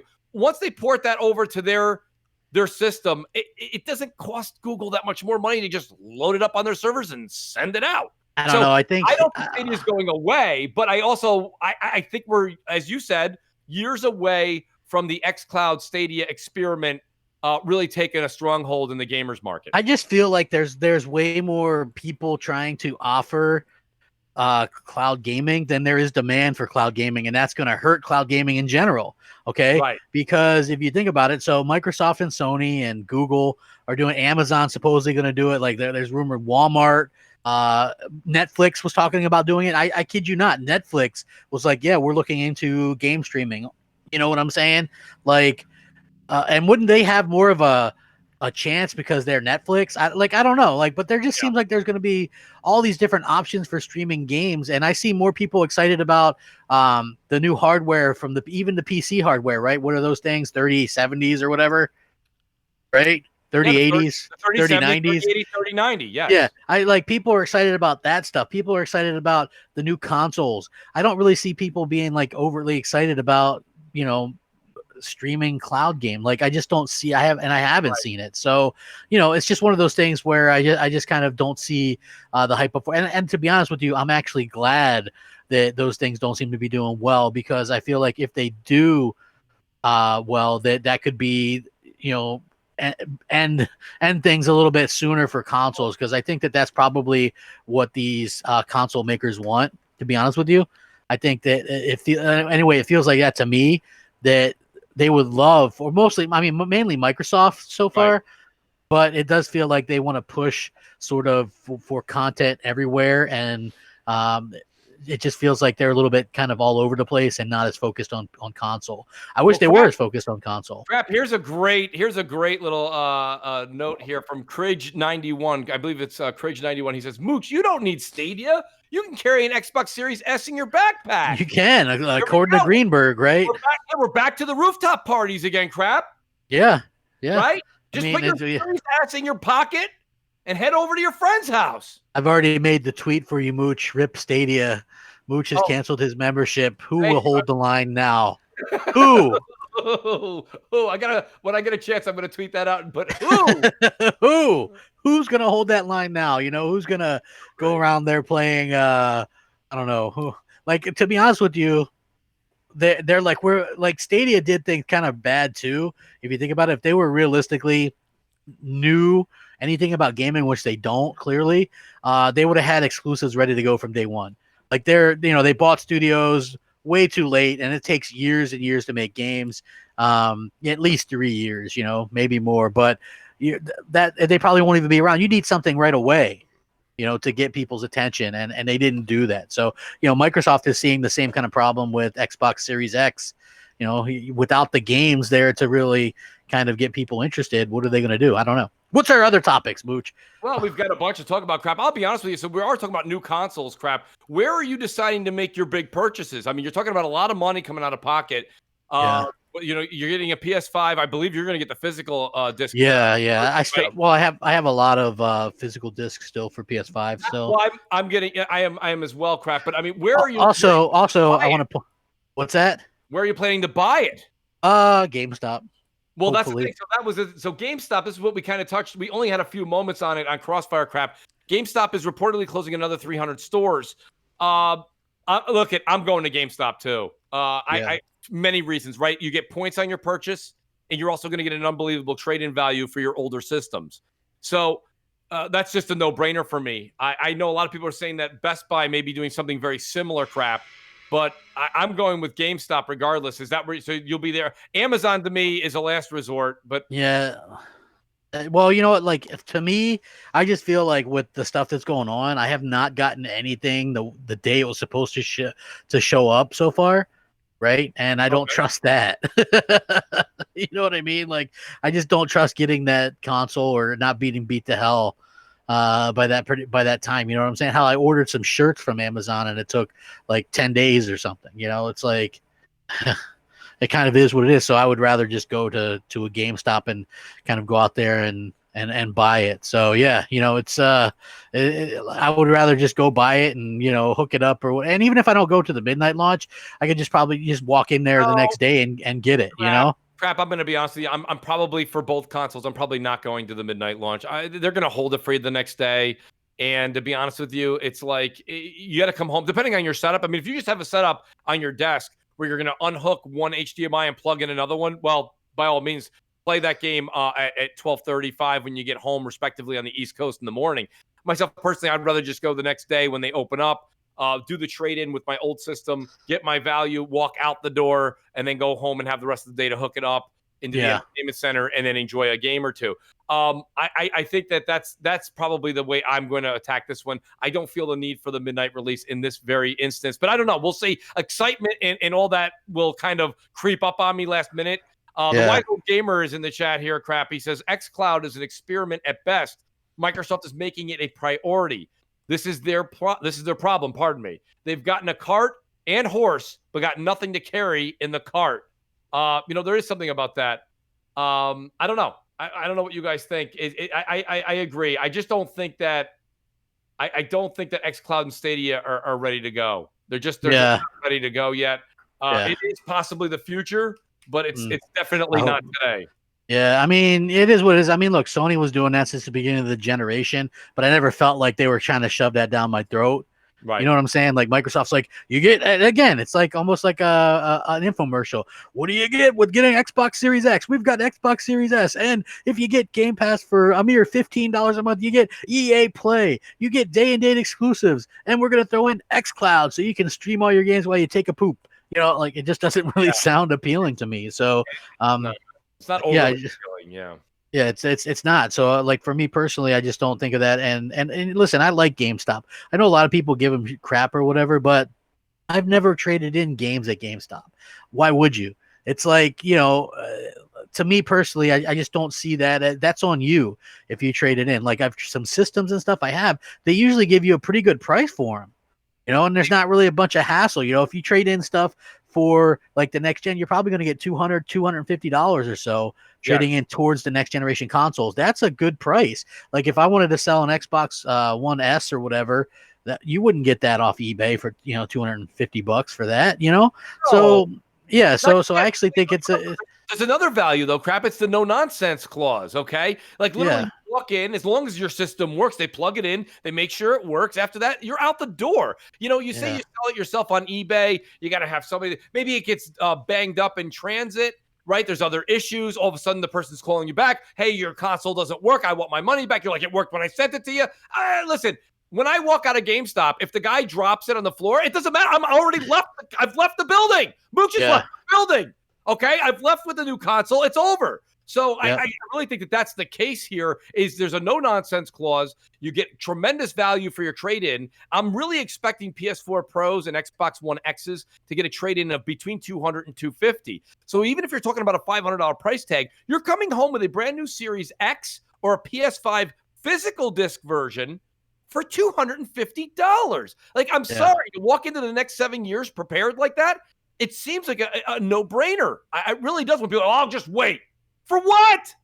What are you waiting for? I don't understand that, right, Crap? People, I'm waiting for a sale. So you're telling me, Crap, I believe someone sent me a tweet earlier today and said that the Xbox One S is still, I think, technically selling for $299. In fact, the One X's are sought after a lot for some reason. Well, I wouldn't say for some reason. I mean, listen, those things are going to play, the backwards compatible stuff much better. Like the stuff that's realistically, you know what I'm saying? Like, and it came out, and again, I got in arguments nonstop because the Series S is confirmed to play the 1S versions of games. Now, with that being said, there's still somewhat of an upgrade that's at a base level that they don't have to do because in an instance of an uncapped frame rate or a dynamic resolution, it will push those to the highest you could be. But if you're playing a game that was 800p locked and 30 frames per second locked, that's what you're playing at. And they're going to do some filtering and stuff like that. But it's not like they're getting these big overhauls like the Xbox One X was getting, right? And people might go, oh, it's shocking. A 1440p console isn't getting 4K upgrades. But listen, there's a thing called super sampling. Like people still got the incredible upgrades, even on a 1080p TV, you could still tell a difference when you played with an Xbox One X, right? So, to realistically sort of kind of play that off, it's not important, especially when they're like, play old games better, right? Like, to me, that didn't really, like, how can you say that and then not bring up the point where it's not going to play them incredibly great or anything? You know what I mean? I think it's just something worth talking about. Is it a be-all, end-all thing? No, because realistically, if you're buying a new console for old games, I don't really look at that as being a cool thing to begin with, right? Right. So, well, the wise old gamer, he's got a quote here, Crap, and I think you're going to agree with him. He says, making consoles have always been a liability for the makers. Cloud is their way out of this. We as gamers should do everything to avoid this future. Here's the thing, wise old gamer. It's not to avoid it. Like, never. I always want to say that I welcome new technology all the time. You guys know that. Like, that's why I tried Stadia for 9 months. I wanted to see how it was going to go. My thing is this. I think that cloud is going to be our future, but it's not your immediate future. And even when it becomes the future, I still think it just becomes a viable option because Crap just said it a few moments ago on a different topic. There's a lot of people, me being one of them. I got my hand in the air. I am excited to get one of the 30 series cards that are coming out and upgrade my PC, right? What is PC? That's hardware, right? Just because you're assembling it yourself doesn't mean it's truly any different. If you're building a PC this year or you did last year or you plan to next year, that's the same as what the risk that Microsoft's doing when they build these consoles, and Sony as well. So you can clearly see that for the foreseeable future, that hardware and having dedicated hardware streamlined through an HDMI cable to your monitor or your TV, respectively, is something that's not going away. I think the fact that you're able to play Stadia or xCloud in the future I think that's just like I said, it's a viable option, and we just need it to be a little bit more consistent, and then it'll be something that we all would like to use. Then you don't mind it packaged in with an Ultimate Game Pass. But right now, throwing xCloud into Ultimate Game Pass, and you happen to be in a non-great Wi-Fi signal, or your cellular service isn't doing well, it's not looking good. It's just not there yet. It's just not there yet. It's kind of plain and simple as far as that goes, Crap. I do want to discuss the Ubisoft had their I believe it was called their Forward event. Yeah. I mean, Immortals, Phoenix Rising, Riders Republic, Prince of Persia, Scott Pilgrim, Watch Dogs Legion, Just Dance 2021 were kind of the headliners. There was a lot of other DLC and such mentioned for other games that they have that they wanted to kind of promote. But those were the big games that people were talking about. Did you get a chance to see the Ubisoft Forward event, Crap, or did you at least? No, I didn't watch it. I mean, I scanned a little bit of it or whatever, right. But it wasn't, it wasn't like I wasn't like, oh man, I got to catch that or whatever. You know what I'm saying? So no, it definitely wasn't something you had to catch, but I do think that it was something that, like, this was Ubisoft's version of their E3 showing, right? Yeah.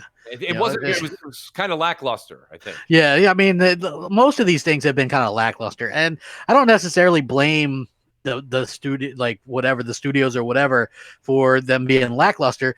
Just it's the situation we're all in. Like, I think that if like that's why like I miss E3, but at the same time, So do I.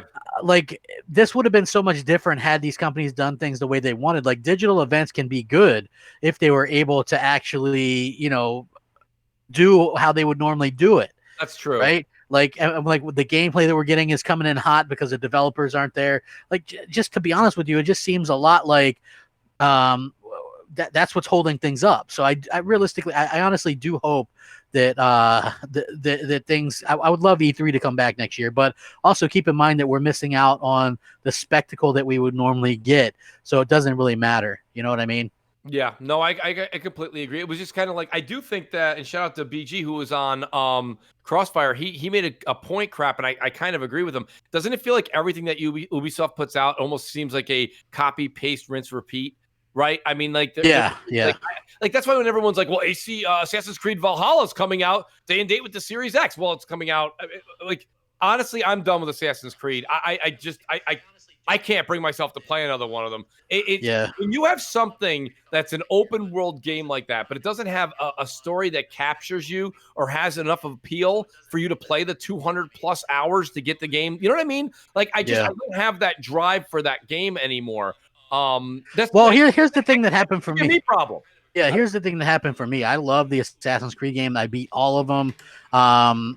What happened for me is when they started, they changed them because people were asking them to change them up because they were all kind of like the same on that same old engine or whatever. And then they really impressed with the graphics and stuff like that with Odyssey and Origins, right? Both really look fantastic. Some of the best looking games you get, especially on the Xbox One X, no lie. Those games look gorgeous. The problem that they ran into with those games, like all Assassin's Creed games, were kind of built like, you're assassin, and you do a bunch of little things in the chapters, and then there's somebody you got to go assassinate or whatever. So you plot and you plan, and then maybe up high and you jump down on them and you assassinate them, right? Right. In the newer one, you kind of do that, but then if they're a higher level than you, when you jump down on them and assassinate them, they basically shrug you off and you get your ass kicked. Okay, right. Like you have to literally grind to be a higher level than that. So that got a little tiresome. Now I hear that's not the case with this new one. That's right. And I do kind of like, so I probably will give this new one a try. But I got to be honest, You've been a fan. Yeah, I never. I put like an hour into Odyssey, and I put a lot of time in Origins, and I liked it, and I thought I was at the end, and then boom, they hit you with, there's a bunch of other people you got to go after, and I was like, You know what I mean? Yeah. No, it's funny. I'll probably give it a try. I'll probably give the new one a try or whatever. Listen, when it comes to shout out to TK, is it TK9? He says, I guess he wants Cyberpunk to fail. Also, I think you're probably talking about, I don't know if you're talking to me or Crap, but I got to be honest with you. So Cyberpunk is going to be kind of like that mystery, that anomaly, right? I don't really know what to expect from Cyberpunk 2077. I've said this to Crap, and I've said this on the air. I'll say it again. That'll be the first game, probably the only game. That and Call of Duty will be the two games this year that I'll buy on PC and not on console. I think that game is going to have a lot of problems out of the gate. I also don't know what the heck it's about. It just seems to be this huge a Blade Runner style Some game. people were telling me what it was about, because remember last week we talked about it and I tweeted out, I'm like, what is it about? And somebody's like, you're this and then you're it's just like, and you okay. go there and then you pick up this and then you go over there, and I'm like, but what are we doing? And they're like, well, come on, it's as clear as day. And I'm like, but you're not saying anything. Like, what do you do? Yeah. Nobody can answer that question. What do you do? I don't know. It's like, well, you do stuff, Mooch. You go around. What? You go around and you do something. I don't know. I don't know if I know. Yeah. You get the thing and you move over there, and I'm like, okay. Listen, it's a situation where you're sitting there and you're looking at it and you go, okay, well, what do you do? Not only that, but it's like, for me, again, like, well, everybody's real high, and I'm not going to knock it. If this is your type of game, then get it. But me and you are in the same situation, in the same boat with The Witcher 3. We both think it's a great game, but it really is just drags on, and you just kind of get bored with it, right? It's like you go back, like, I don't know. So for me with this game, it's just like, and I not like I prefer third person RPGs. So Witcher 3 is a little bit more up my alley than this. Like, first person RPGs don't really interest me. Right, like I don't like that. I like being able to, like, I think that even Sea of Thieves would be better if it was third person. To be honest with you, I mean, that's just my opinion. I prefer like the third person stuff. To the first person, especially just for an RPG. Like, listen, the first you played Skyrim, right? I have, yes. Okay, so for me, a lot of people go, well, don't you like those Elder Scrolls games? I didn't like Oblivion. It was first person. Yes, you could toggle it to be third person, but it was really janky and wasn't really refined.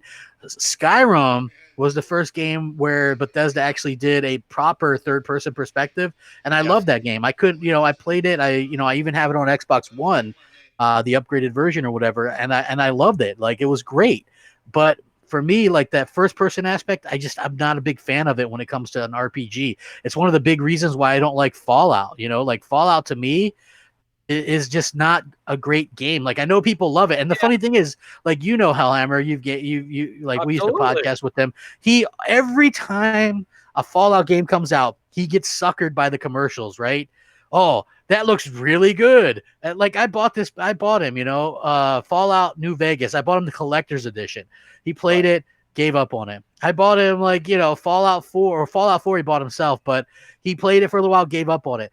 Like, people like those games, and I get it, I guess. But for me, it's like, okay, here I am playing Fallout. You got to scavenge for 2 bullets. Something big thing comes up and whomps you a couple times. You're done. Right? Like, it's just, to me, those games aren't fun. So when a lot of people are like, Outer Worlds, crap, are you going to download that? Right. No, I didn't download it. I don't plan to play it. It's not, I can already tell you it's Fallout in space, and I have no interest whatsoever in that. Okay. Just none.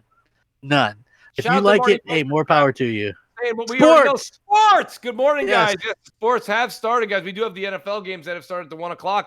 But I got to be honest with you, Crap. I do want to bring this up. Shout out to was it Phil Huckster in the chat? He says new Godfall trailer is looking much better. It does look much better. Yeah, give credit where credit's due, Crap. I said that this game has potential. Is it for everybody? Absolutely not.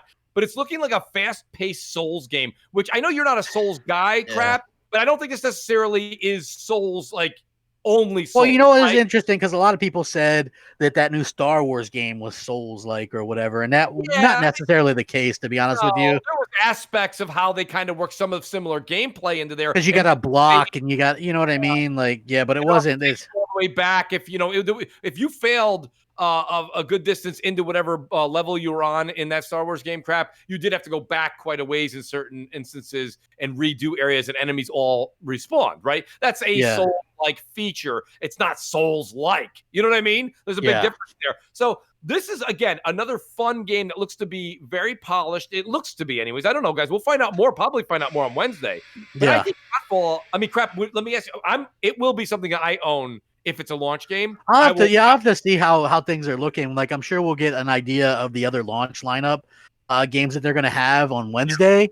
I'm sure they're going to realistically go out there and announce it, right? So what can we expect Wednesday? I expect them to possibly announce Gran Turismo 7 as maybe a launch title, in my opinion, and maybe Demon Souls as well. Along with Miles Morales gameplay and stuff like that.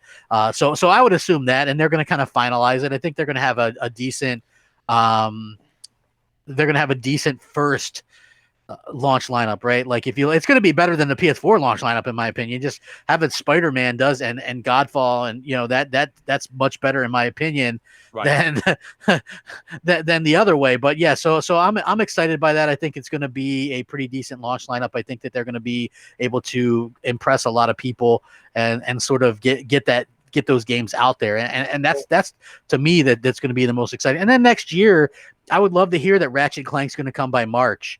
I think Horizon Forbidden West is going to be their big holiday game next year, which I think is smart, But I still think I'm interested in.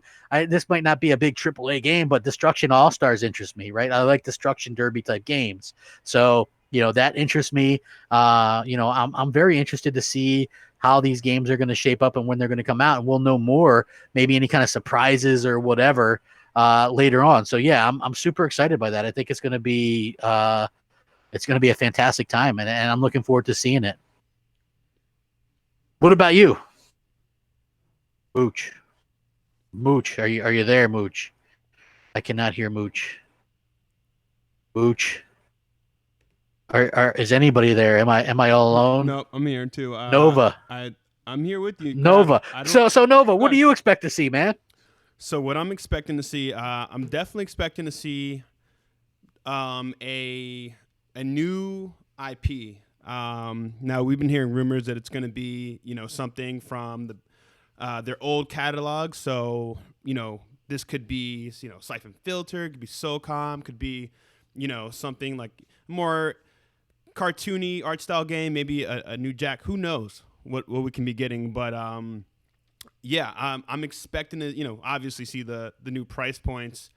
Yeah, I'm super pumped. I mean, this could be if you think about it, if you think about what Sony's going to be doing, I think that the thing is they're going to get people hyped about games because that's something that they have an advantage with. Yep. And so, I do feel like that's going to be something that they're going to have to really kind of be very upfront about, right? Like, hey, we've got great games, we've got exclusives, and that's something that the competition doesn't have. So I really do think that that's fantastic, and I think that they really know what they're doing in that aspect. So I'm looking forward to that. Are you back yet, Mooch? No, it looks Mooch, like Mooch isn't in here. I don't know what the heck happened. Offline, but he'll be back in a moment. He'll be back in a second. But yeah, so in terms of what they're able to accomplish, maybe they'll show a new IP. But I don't think they have to go overtly and show too much. I also think that something like God of War is something that you could possibly tease without giving away too much. Yep. Because I do feel like you want to save some stuff for next year as well.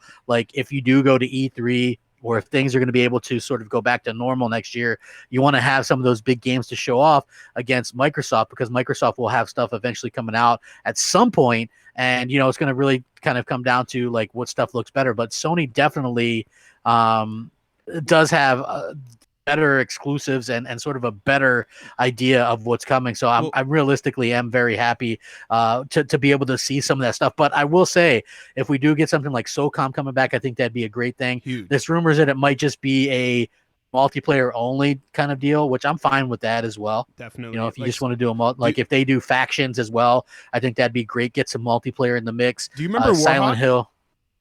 Do I remember what? Warhawk on the PS3. I remember Warhawk, and I remember there was another one too, Starhawk, I believe. Yeah. So Mooch says power went out. He'll be back in a minute. So yeah, no worries. Warhawk was really good. It was like, listen, 100 Sony multiplayer, 100-person multiplayer in one map. It was yeah, fun. I played a lot. What was funny was Killzone 2. Like, I'm not a huge Killzone fan, but Killzone 2 really did a good job of doing some multiplayer. They had this thing called Warzone before Warzone was Warzone. Yep. And they did a really good job with it. I thought that like the way that they had it off in these little sections of battles, I thought that was really cool. And I also thought the Resistance multiplayer was really good too. Same thing with Warhawk. Those are all games that I played multiplayer wise on the PlayStation 3 at the time. So they have sort of some history with some multiplayer, and yeah, people seem to conveniently forget that. But I'm sure they're going to come back to that. Crap, I have a question for you. So from my perspective, it looks like Microsoft has all their cards on the table, whereas Sony had seen, what recently this past week, and they're like, okay, we're in a great position now. So if we want to hold off some stuff and just in case we need to counterpunch them again, they're in the position to do that 100%. Because I feel like if Microsoft with the whole Halo blunder, if they did have something else in the chamber, I feel like they would have released it by now, just to kind of make up for that, that Halo L that we saw. What do you think about that? Do you think that Microsoft has all their cards on the table at this point? I think they have everything. I think that their July event was everything that they had. The July event was exactly all they had. And I think that anything that is beyond that they didn't show, because it realistically they showed anything that as close as it was, right? So what I mean by that is they showed State of Decay 3 even though it's in pre-production. I feel like they showed Forza Motorsport even though that's in early production. They showed Everwild again even though they don't even know what the gameplay is. They didn't show any Hellblade 2, and they're still scouting locations for that, and the engine doesn't even come out till sometime at the end of next year. So but they showed literally and announced everything that they had pretty much in the kitchen sink. So I feel like any of the other stuff is even further out than that, right? So I do feel like they've got a little bit of time going out there, and I also think that I just feel like they don't have much, and they probably should have been a little bit better prepared at the end of the day. But I do feel like they've kind of showed almost everything. I feel like the main thing that could be sort of a thing that they have that would be a little bit of a surprise is this Perfect Dark setting game or whatever. Yep. Supposedly it's not Perfect Dark itself, but a game in that genre, in that universe. I think that could work if they do it well. Like you could get vibes of maybe Sam Fisher and Splinter Cell. That could be a cool thing. I feel like that's something that is probably still years away though. That's a coalition title, right?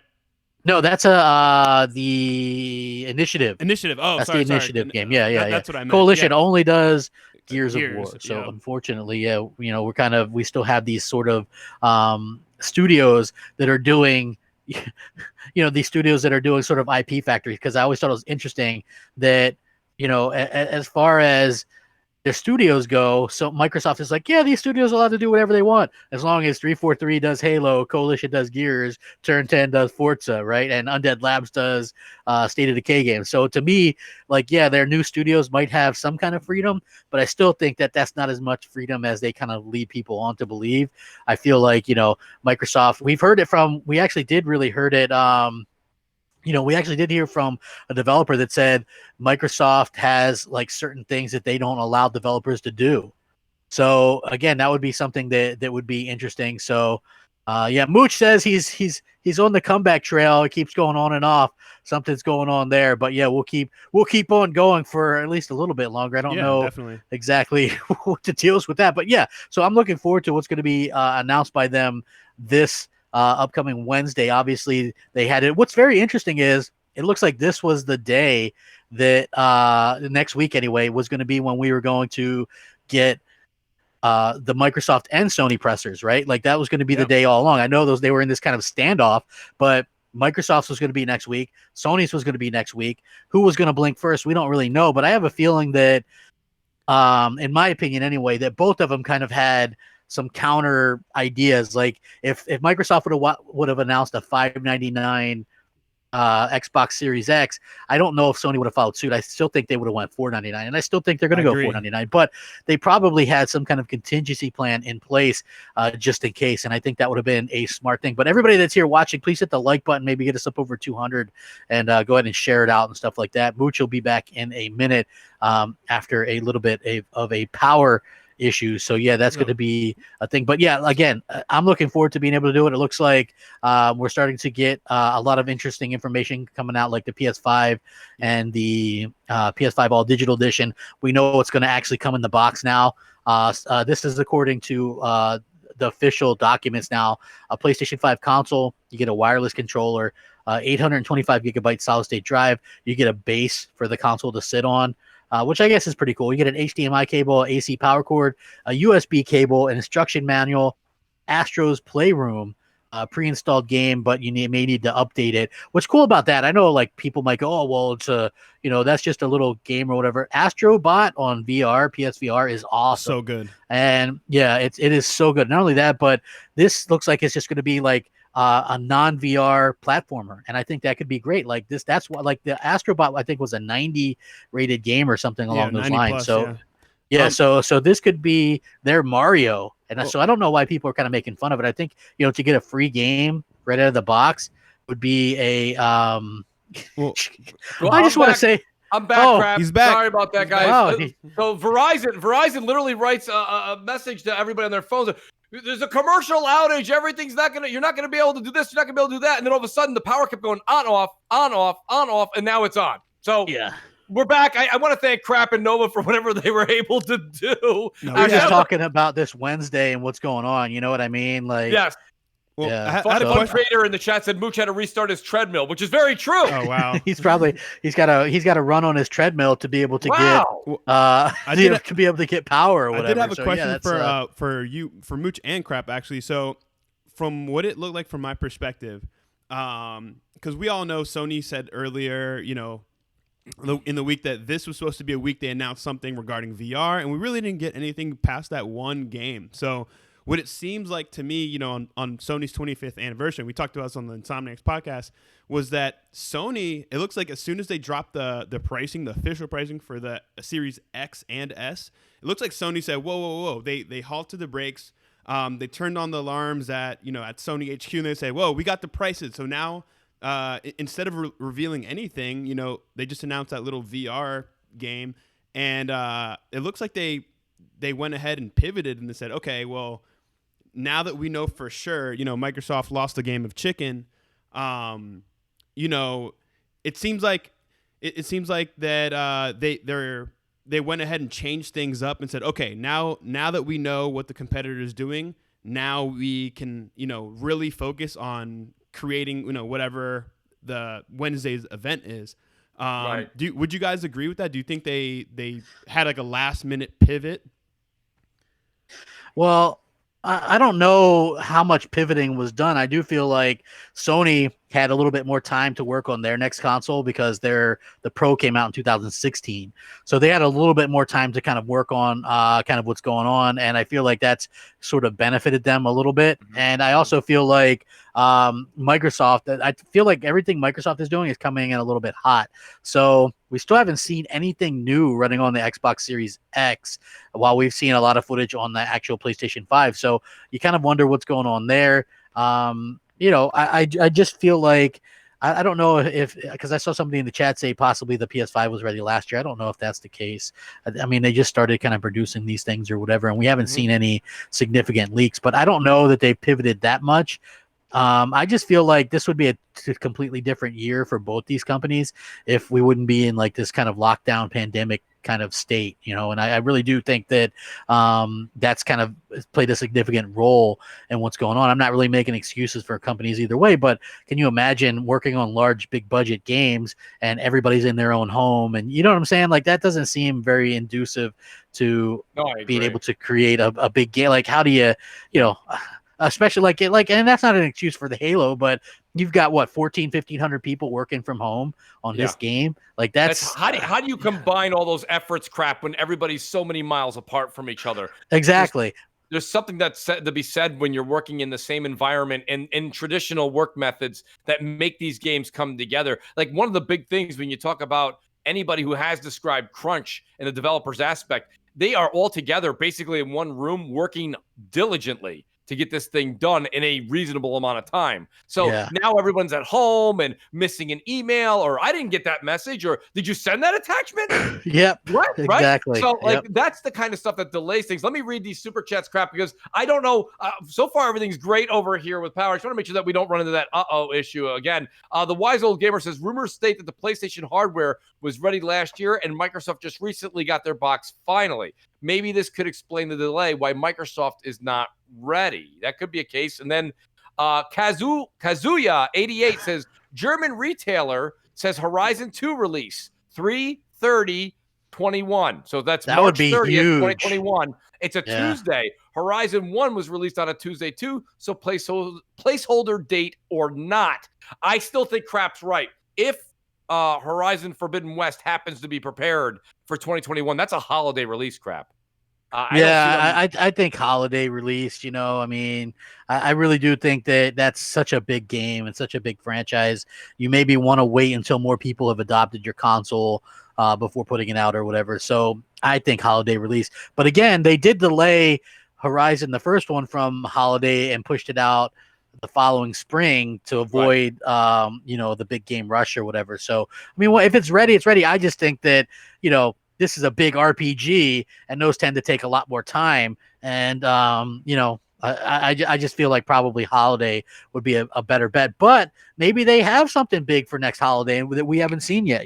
That could be something. Well, I think it's going to be great. I think, listen, this is the one. So there's bad, right? The bad is we've been waiting so long to get the prices and release dates for these consoles. But here's the good news now, Crap. We're going into this week where we're going to get all the PlayStation information. We know the Xbox information. And here's the good news. Versus finding out in June and then waiting until November, now we're finding out middle September. And in like 6 to 8 weeks, we're going to have these new consoles. So, listen, all we did was really kind of push the news to the right. I prefer the E3 method. I don't want to have to go through this again next year. I hope we don't have to do this again. Yes. But I will say, I'm just trying to look at the silver lining, Crap. And the silver lining is that you're going to be able to pick these consoles up in the very near future, and we just found out the information. So now you know how much it costs, you know when it comes out, you know what games you're going to be playing. That's what we're going to find out Wednesday from PlayStation. We know right now from Xbox. And then in 6 to 8 weeks, we're playing these games on new consoles. It is quite exciting that we're that close.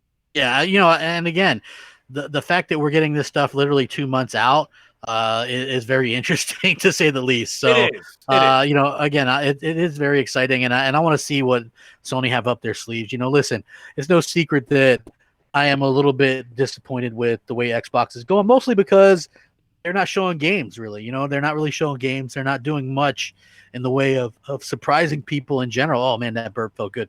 They're not really showing exactly what we should be really excited about. And it's not old games. It's like I said, I just feel like in terms of what I've seen so far, when I ask people, what are they going to deliver? And I just got in an argument with somebody on Twitter. They're like, they showed a bunch of games, right? It's Avowed, Everwild, and Fable. And I says, okay, those are 2023, 2024. That's right. Those years are looking good. And on the other list, it was Halo and Forza and State of Decay 3. And okay, Halo could be 2021 late or maybe 2022. Okay.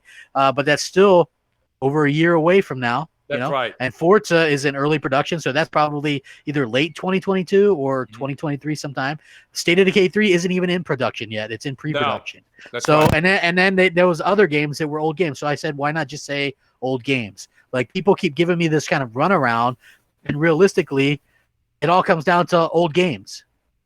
That's right. Honestly, that's what I keep seeing. Old games. Remember, we had that joke last week. I can't wait to get home on November 10th and play Left 4 Dead 2 in 4K. Crap.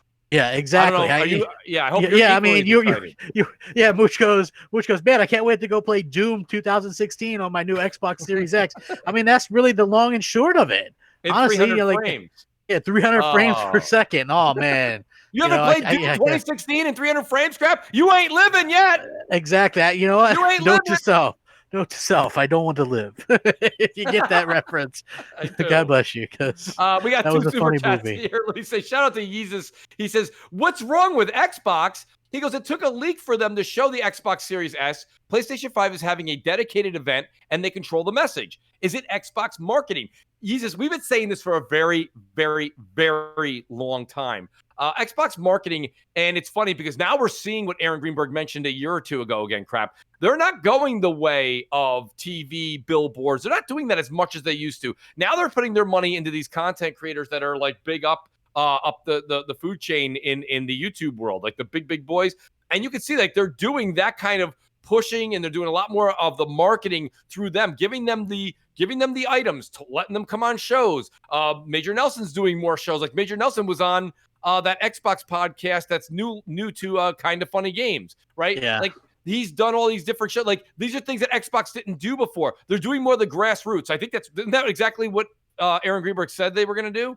Yeah. So that's the route they're going. So is it the marketing? I don't know if it's the marketing. I think that they are just very, very, I don't know what the word is, loose with who they allow their information to get out to, and then it gets leaked. Where Sony is so tight to the chest crap with their plans for PlayStation 5. Didn't you have something kind of some sort of a tweet yesterday where even the audio director who created something for the PlayStation 5, he's like, I don't even know what they're talking about tomorrow on Wednesday. I don't know half of what's going on. Yeah, they're keeping it secret from their own employees and stuff like that. Their own employees don't know, where at Xbox, the employees know, and their families and their friends and their neighbors and everybody knows. So, when you saw Phil tweet out, well, we were going to not mention anything until next week, but the cat's out of the bag. And it's like, well, you know who you're telling and not telling. You're not keeping your cards close to the chest. And that's what's going to happen. Exactly.